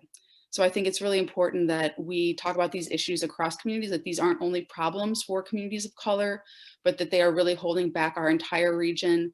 This is really what I focused on last year. And I released a book a couple of years ago where we really talked about how segregation limits us all in terms of economic growth, the functioning of our democracy, and also just our ability to live with dignity as humans, regardless of our racial background. So I think it's really an important area for us all to work on together. Next slide, please. And again, that racial segregation shows up in so many different ways. This slide shows home ownership or home values.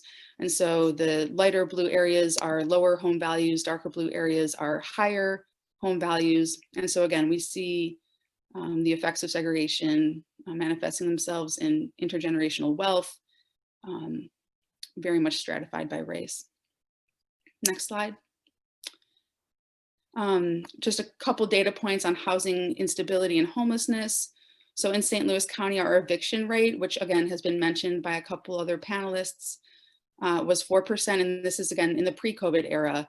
So we do know that there are scary times coming, and I wasn't planning to talk today about our emergency rental assistance and legal assistance that we've put together during the pandemic. I'm happy to talk about that a little bit, but thanks to the CARES Act, we have been able to stand up some programs, but it's definitely not going to be enough. And so we really need to have a longer term strategy around this. In St. Louis County, we have, in the last point in time count around homelessness, almost 500 unhoused individuals, disproportionately children and women, disproportionately African American, most in St. Louis County that we counted in that point in time count, living in shelter.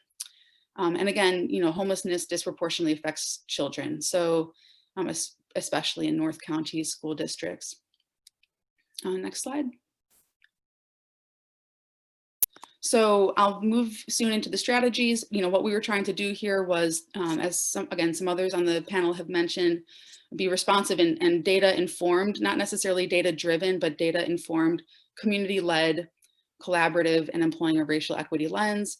Where we started, it's of course harder to do community engagement this year. We're doing the best we can, but we wanted to start by sort of honoring all of the previous community engagement, previous community plans that haven't fully been implemented. So we started by doing a review of, what did the Ferguson Commission report say around housing? What did Dr. Purnell's work with the segregation in St. Louis report say? Different fair housing assessments, especially looking at plans that had strong community engagement. So that's where we started. But this plan that I'm presenting is really a living document. So we're hoping to get a lot of input this month, but again, we're hoping to use the Housing Resources Commission as a hub to continue getting input as we move forward. Next slide. Okay, so I'm going to give a very quick overview of our strategic plan. I do want to say, and I think I have a slide on this at the end, there will be longer versions of this presentation in the coming days. So I'll share that information if you want to hear all of the details, but I'm going to share with you some of our strategies that we're proposing under these 4 buckets: building a foundation for intentional change, improving housing stability, expanding access to housing, and then facilitating mobility to areas of opportunity. Next slide. So when we're talking about building a foundation for intentional change, again, we're really thinking about how decisions are made, who's at the table, and working collaboratively so that we can better align resources and become more aware of potential, sort of gaps in our strategy. So, housing is notoriously complicated work. There are lots of programs, lots of acronyms, lots of interests. And so again, we're trying to use the Housing Resources Commission as a new sort of shared space for bringing people together. We're trying to make St. Louis County funds available on the same time frame or award cycle. So in terms of developers, for-profit or nonprofit, but that are doing the right kind of work, we want to make it easier for them to access funds and have a unified timeline and develop a regular flow of data to help us guide decision making. Next slide. In terms of housing stability, again, here eviction defense is really key. So we hope to expand access to eviction defense and or other pro bono or low cost housing related legal services. And then again, an issue that has come up on this panel already, the importance of preserving intergenerational wealth. So I believe Nika mentioned a little bit programs like, estate planning, beneficiary deeds. We hope to provide and fund legal services to help families protect intergenerational wealth. Next slide. In terms of expanding access to housing, so we're thinking a lot about preservation. So assessing the affordable housing, the quality affordable housing that we already have, and trying to keep an eye out for developments that might be exiting their affordability period so that we can protect those developments. Working with our county counselor's office and planning department to look at changes to building, land use, and zoning laws to help with rehab. Thinking about the low-income housing tax credit program and where those units are built and making sure that there's sort of a more even spread in terms of tax credit housing. And then again, as I mentioned, I mean, this is in my mind for folks who are interested in housing justice in St. Louis. The development of our Affordable Housing Trust Fund is really not something to be taken for granted. So the fact that we're standing that up now is a big deal. The funding source that will kick off that fund is sales tax to medical marijuana in St. Louis County. So it won't be enough, but at least we'll be standing up the fund, standing up the processes, and it's a start. And then next slide. And then last is facilitating mobility to areas of opportunity. And this is a pretty fraught term, areas of opportunity. Of course, we want every part of St. Louis County to be an area of opportunity. But often this term is used to talk about areas with lower poverty rates, like poverty rates less than 20%, places with better resource schools. So there are some families, not every family wants to move to these parts of the county, but for those that do, we want to support programs like the Mobility Connection, which works with housing choice voucher renters to better sort of exercise their rights and options, to promote the acceptance of housing choice vouchers by private landlords, and then to promote new affordable housing that's connected to transit in particular. So the plan itself is much longer. We have a lot of strategies. I didn't want to sort of overwhelm you at the end of the night, but those are some of, I think, in my opinion, the highlights from our plan. Next slide, please. So again, we would really love feedback. We want to know what people like about this plan. We want to know, what's missing or what needs to be better highlighted. There are a couple upcoming opportunities to do that. I mean, one is certainly tonight. And one of my interns, Mary Beth, shout out to Mary Beth, who is taking notes in case anyone does want to comment on the plan tonight. But we're also doing, we did our first community engagement session this afternoon. We're doing another one tomorrow morning and then one on Wednesday evening. To learn how to join those sessions, go to St. Louis County's Department of Human Services website. And that's also where you can read the full draft of the plan. We'll also be uploading a one-page overview of the plan if it's not up there already. You can also, if you don't have the time to attend the community engagement sessions, you can email your feedback to the email address listed there. And then the team will be synthesizing the input and presenting it to the Housing Resources Commission, and for them to hopefully approve within the next month or so. So that's, one of the big projects I've been working on with St. Louis County, but again, happy to talk about other issues, the CARES Act programs and that sort of thing in the Q&A if there's interest in that. And that's it from me.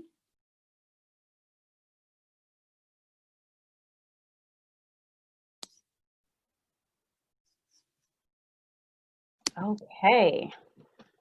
Thank you, Molly. All right, this is the segment in our program where we would like for our panelists to kind of interact with one another. That is the unique part of this symposium, where they actually share any insight or anything that they feel compelled to say based on the presentations that we just saw. So I am going to open the floor up to our panelists.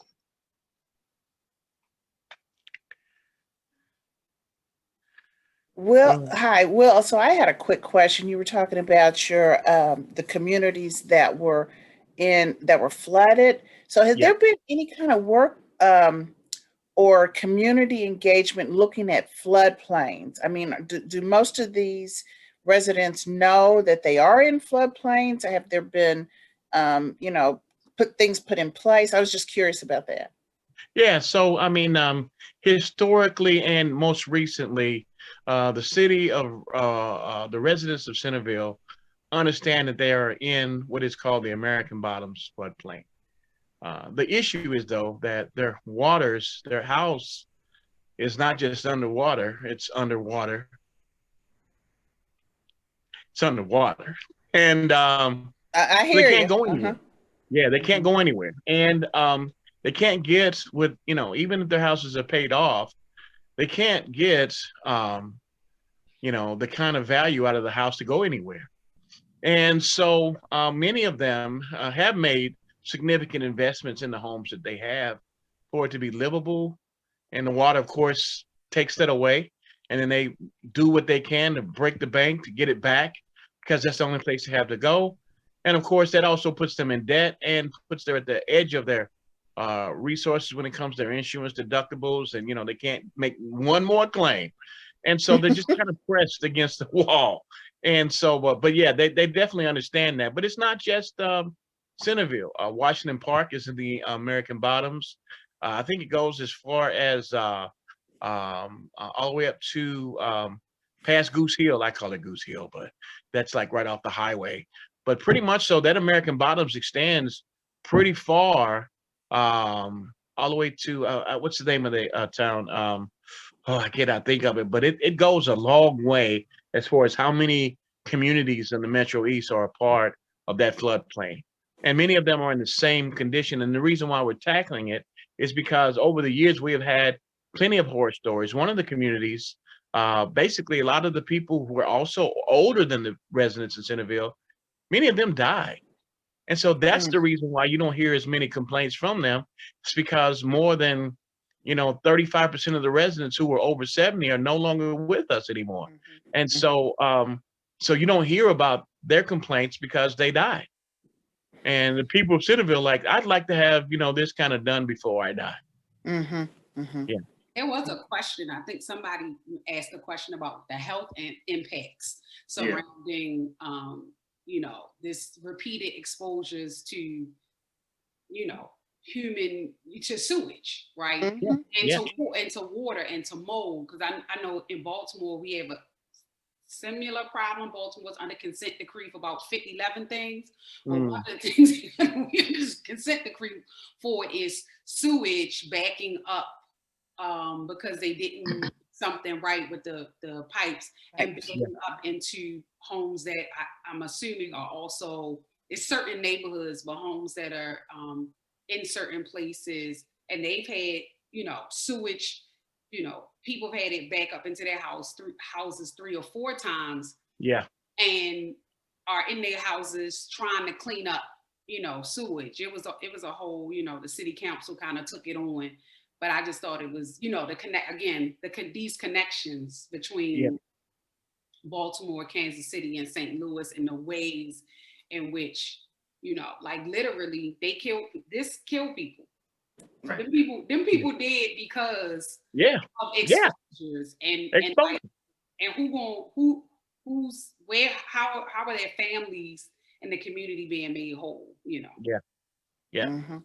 And I don't think it's any different when we look at some of the challenges with remediation and tearing down some of the vacant parcels in urban areas. You got increased instances of lead poisoning and asthma, Yes. autism, you know, and those are the same conditions that are coming from, let's be honest, planned disinvestment. I mean, it was Yeah. planned to allow a certain segment of the population, primarily African American in the communities that we're talking about, to bear the brunt of whatever was the fallout, which we knew was bad. It's kind of like you drop a nuclear bomb and it's like, oh, we're just trying to win a war.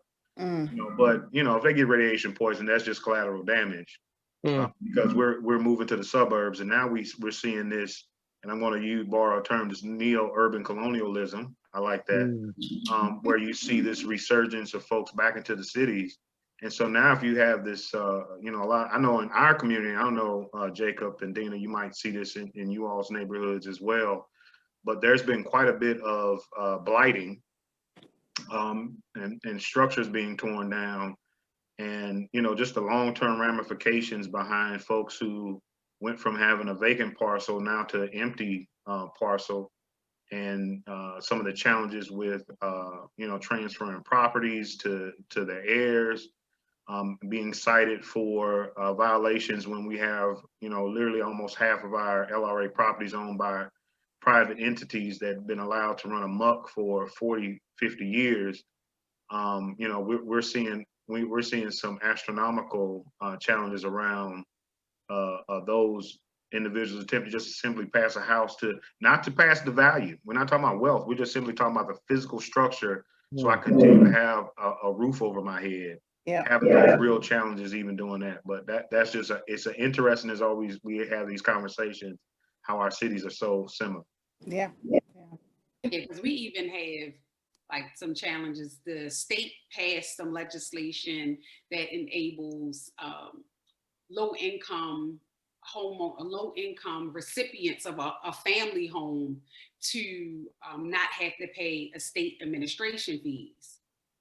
But the Register of Wills has failed, as I understand it, to fully implement the program on this understanding that, what you mean they can't pay the state administration fees, they getting a free house. Ho, ho, ho. Number one, it's not free, because they fitting have to pay property taxes. Right. But it was their legacy left to them from their now ancestor who paid for the house, probably paid too much for the house. And the house is probably, because we know how our neighborhoods are devalued because of this investment, not worth what it would be as soon as you put one white face or maybe three white faces in the neighborhood.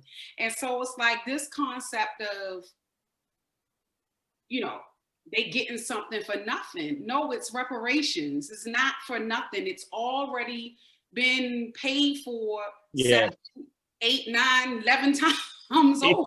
Yeah. But people still seem to not understand what equity actually means. Most people don't even understand what equality means. So we got a number of problems, because that piece, like if you can't understand that folks are paying too many taxes, they paying too many of this, they paying too much of that. So this is not free. You know, like we just having challenges across, you know, just across the board with these ideas. And I was on a call yesterday, and I literally said, people start blinking and you know, looking afraid. But I'm like, look, the master's tools will never dismantle the master's house. That's not me, that's Audre Lorde. But the reality of it is, we keep coming up trying to use these same old screwdrivers. Right. No, that's not that screwdriver is not going, that is not going to work because it's a single use tool. Yes. We need one of them things where everybody get on there. We got to work together. So all of this, you know, yeah. You can't use a screwdriver when we need a hammer. No, we need a jackhammer and some explosives. Some dynamite. Blow it up. Oh, wait a minute, hold up. No, don't blow it up. That's not what we do. I don't want them to rallies at my door. Building off of this movement, I wanted to shine a light on one of the questions that we saw as panelists in the chat. Are there coalitions among those who are working for changes in segregation within communities to influence the state legislature? So I wanted to give a quick shout out, but I also wanted to see, what the other panelists thought. KC Tenants is one that comes to mind in the state of Missouri, of course, located in KC, but doing an increasing amount of statewide organizing. And then this isn't a statewide or a state-focused coalition, but here in St. Louis, the Community Builders Network has an affordable housing trust fund coalition that has been really effective at helping us establish this fund in the county and also protecting and growing the fund in the city. So those are two that come to the top of my mind, but I wanted to see, what the other panelists, kind of who comes to your mind. There's a spinoff of the KC Tenants here in St. Louis. They've mostly been dealing with trying to make certain that policymakers are suspending doing moratoriums on evictions and foreclosures and whatnot, but they also have a policy influence arm that and I can't think of the name of it, but there is a group, and it's Housing kind of Defense Collective. Yes, yeah. There you go.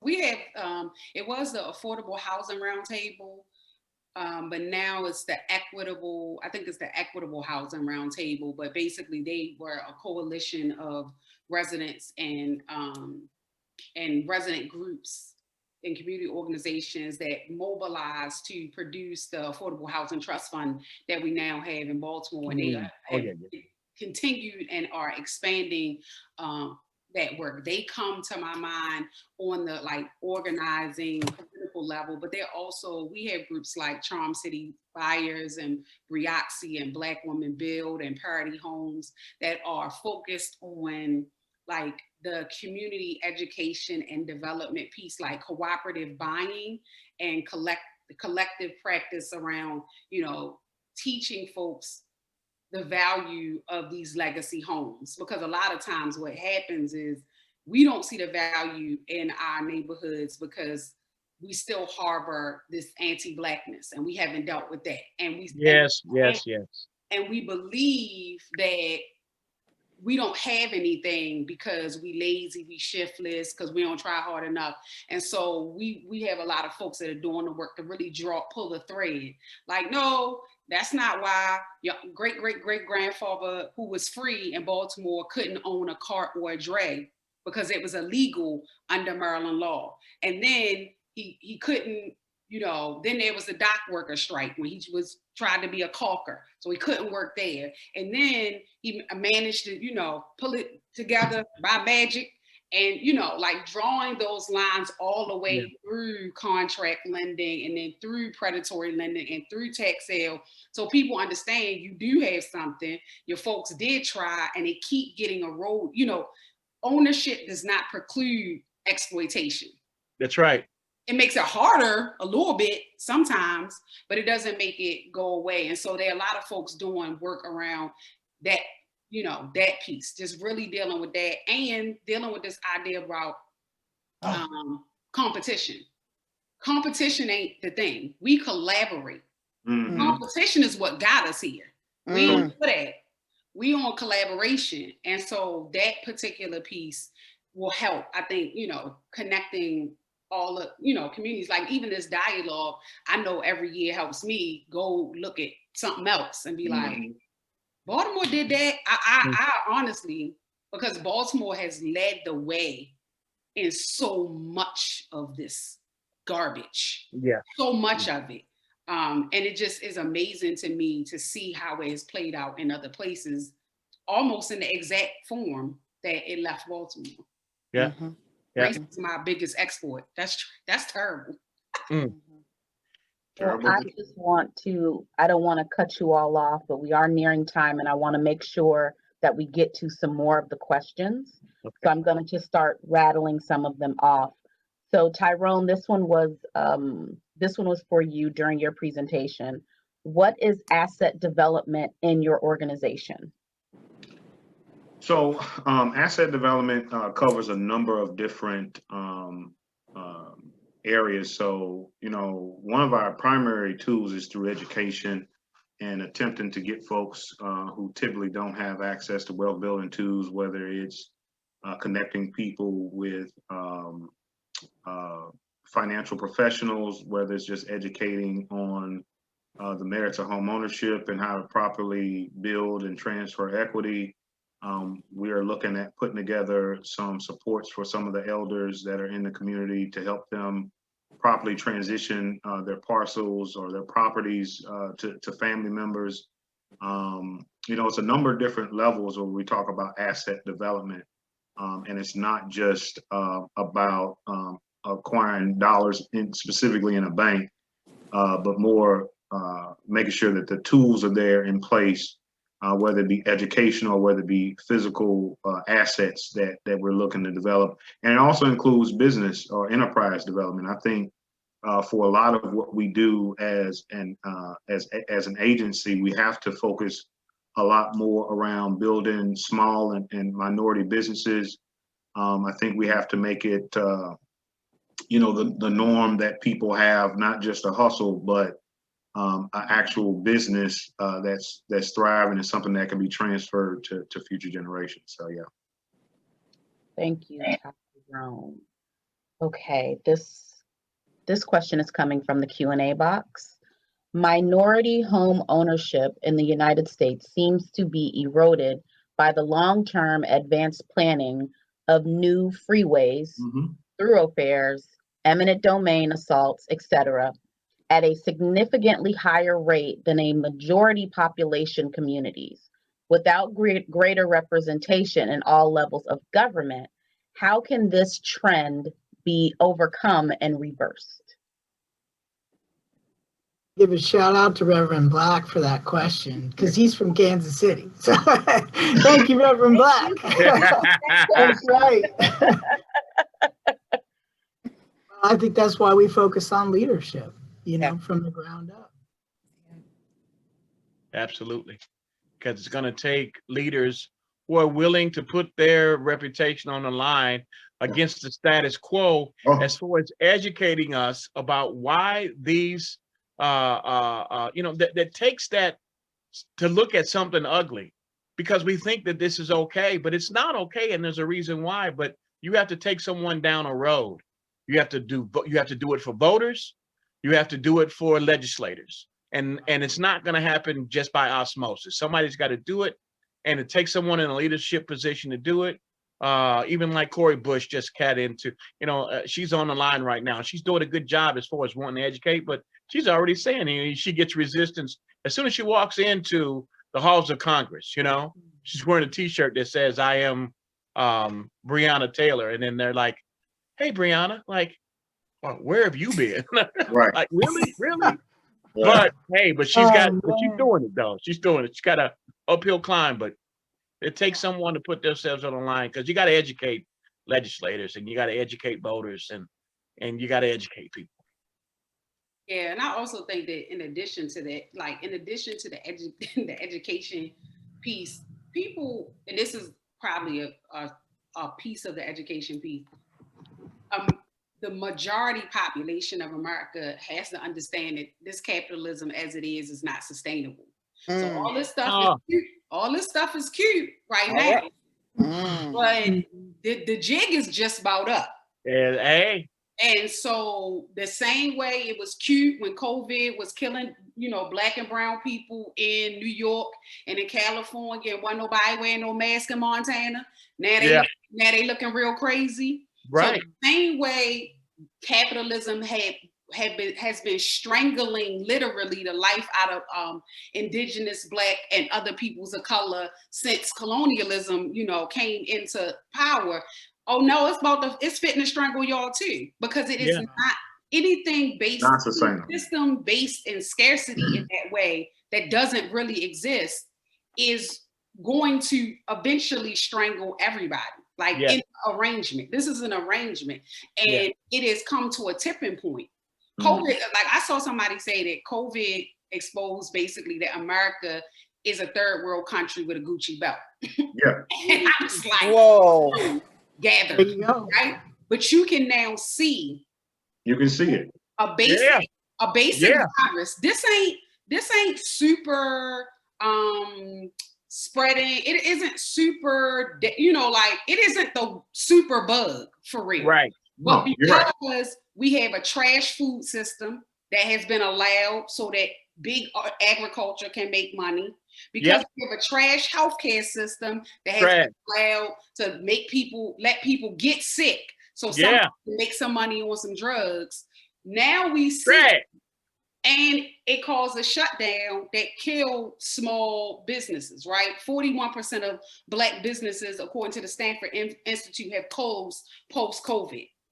So, it's for us today, but what's going to happen next year when it really gets to the middle of America? And so I think that the big piece is helping people to see that unless you decolonize, unless you tear this thing apart and deal with all the myths that come along with it and deal with all the lies that come along with it, we won't be able to build something. We won't be able to build something new. We won't be able to build something dope. And it'll just strangle everybody. Everybody can die. But I'm gonna tell you that our people used to living with a noose around our neck. So Right. We ain't gonna freak out. No. We understand. it could be some hard times. So I just think that piece of the education and that piece of being really real about what racism is. So I jokingly said defund racism, but I wasn't really joking, because until we do that, all this other stuff, it doesn't matter if we own homes, because then they just do a whole bunch of wild tax assessments in our community that they know we can't afford to take our houses anyway. Right. And I think to add to that, Nanika, we gotta, there is a just flat out denial. There's a flat out denial that there is a economic barrier that has been imposed because of the ideas of colonialism and racism and classism and sexism, all of these isms. We have to acknowledge that and be willing to self-analyze. Why is it that I am like that? And why is it that people have been put in these spaces and have to exist in the way that they do? What has been my role? And unfortunately, education cannot take place until there is a willing soul. Yeah. And so oftentimes that willing soul comes at the hands of a excruciatingly painful death.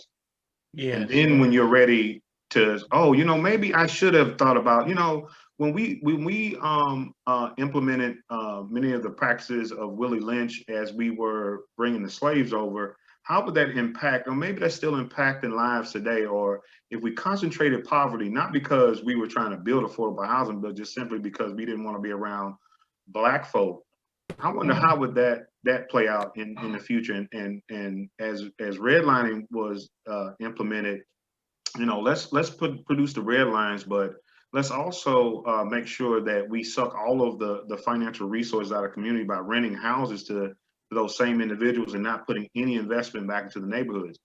We are on the brink of a calamity that cannot be contained by minor efforts. We are on the brink, and COVID is one of those things that's exposing it all.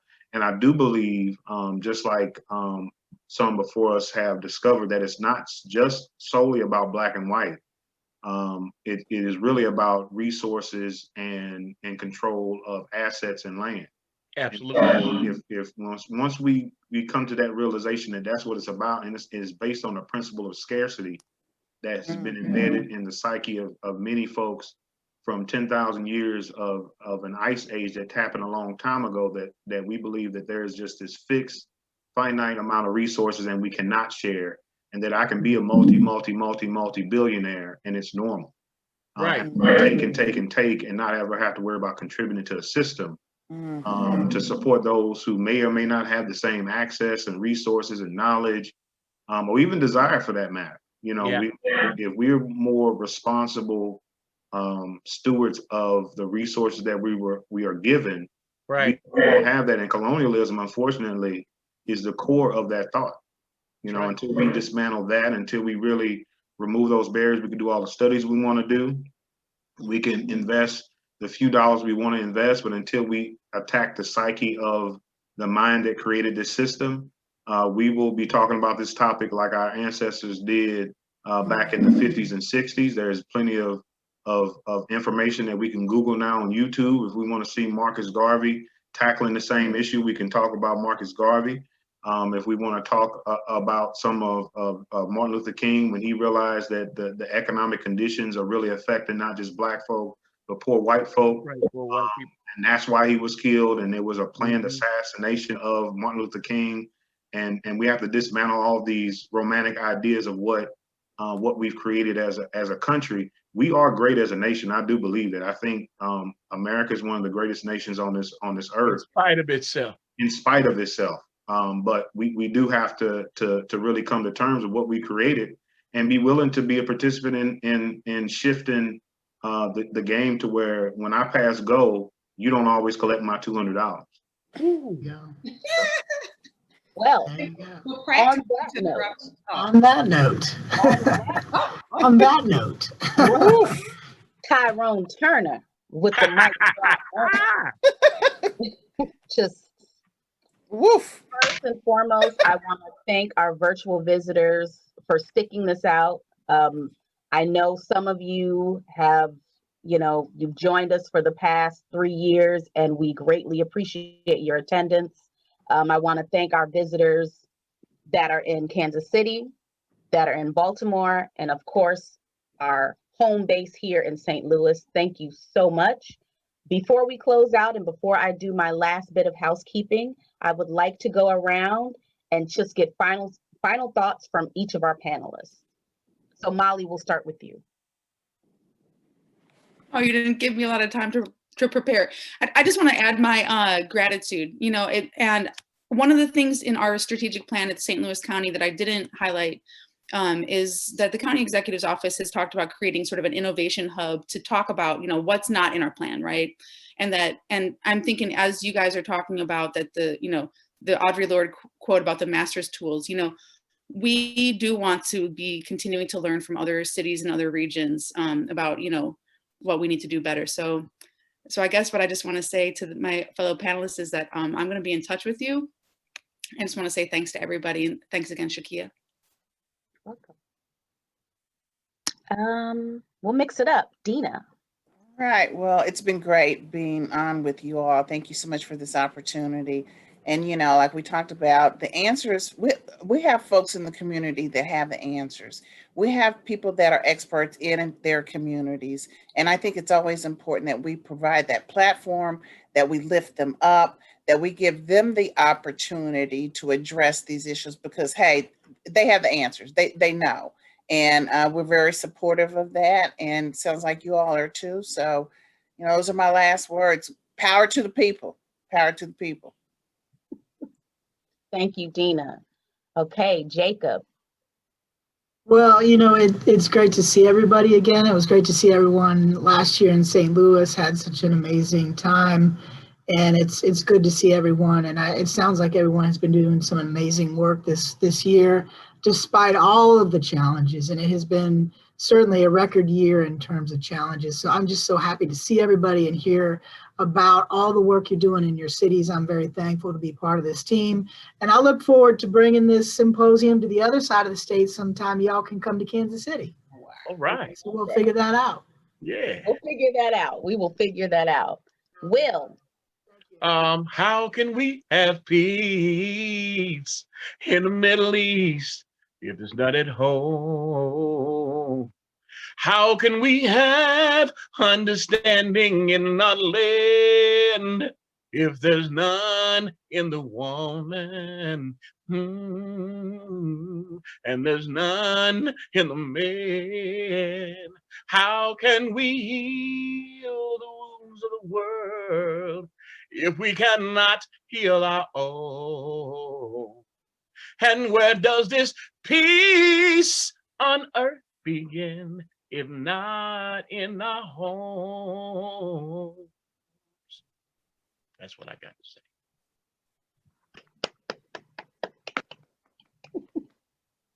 All right, Nika, you gonna follow that? You singing? I don't wanna.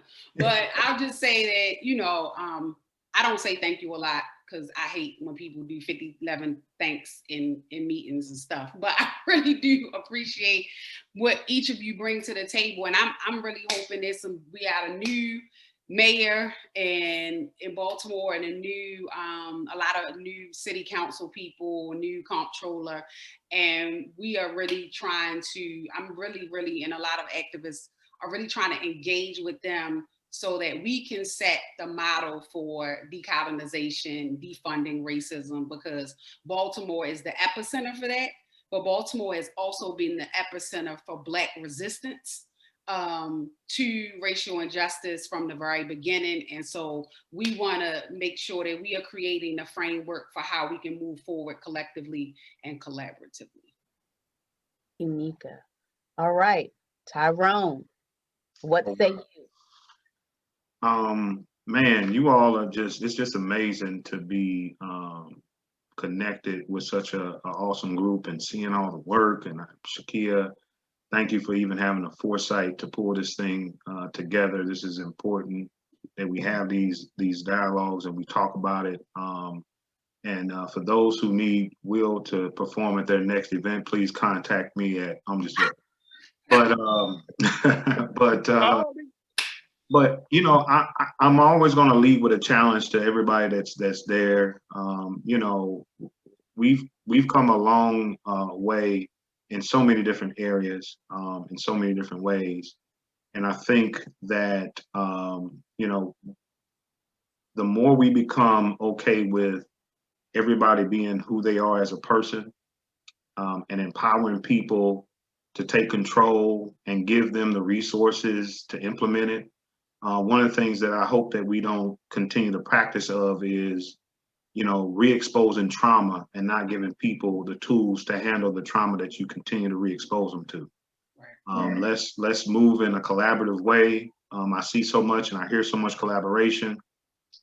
Let's move forward in a collaborative way, and let's make sure that we don't allow the fate that seems to be on the horizon to take place for the communities that we serve, and be the oasis, if not the island of stability for the people that need it the most, who usually don't get that representation and opportunity. And I thank you all for the work that you all do, and you all are inspiring to me personally.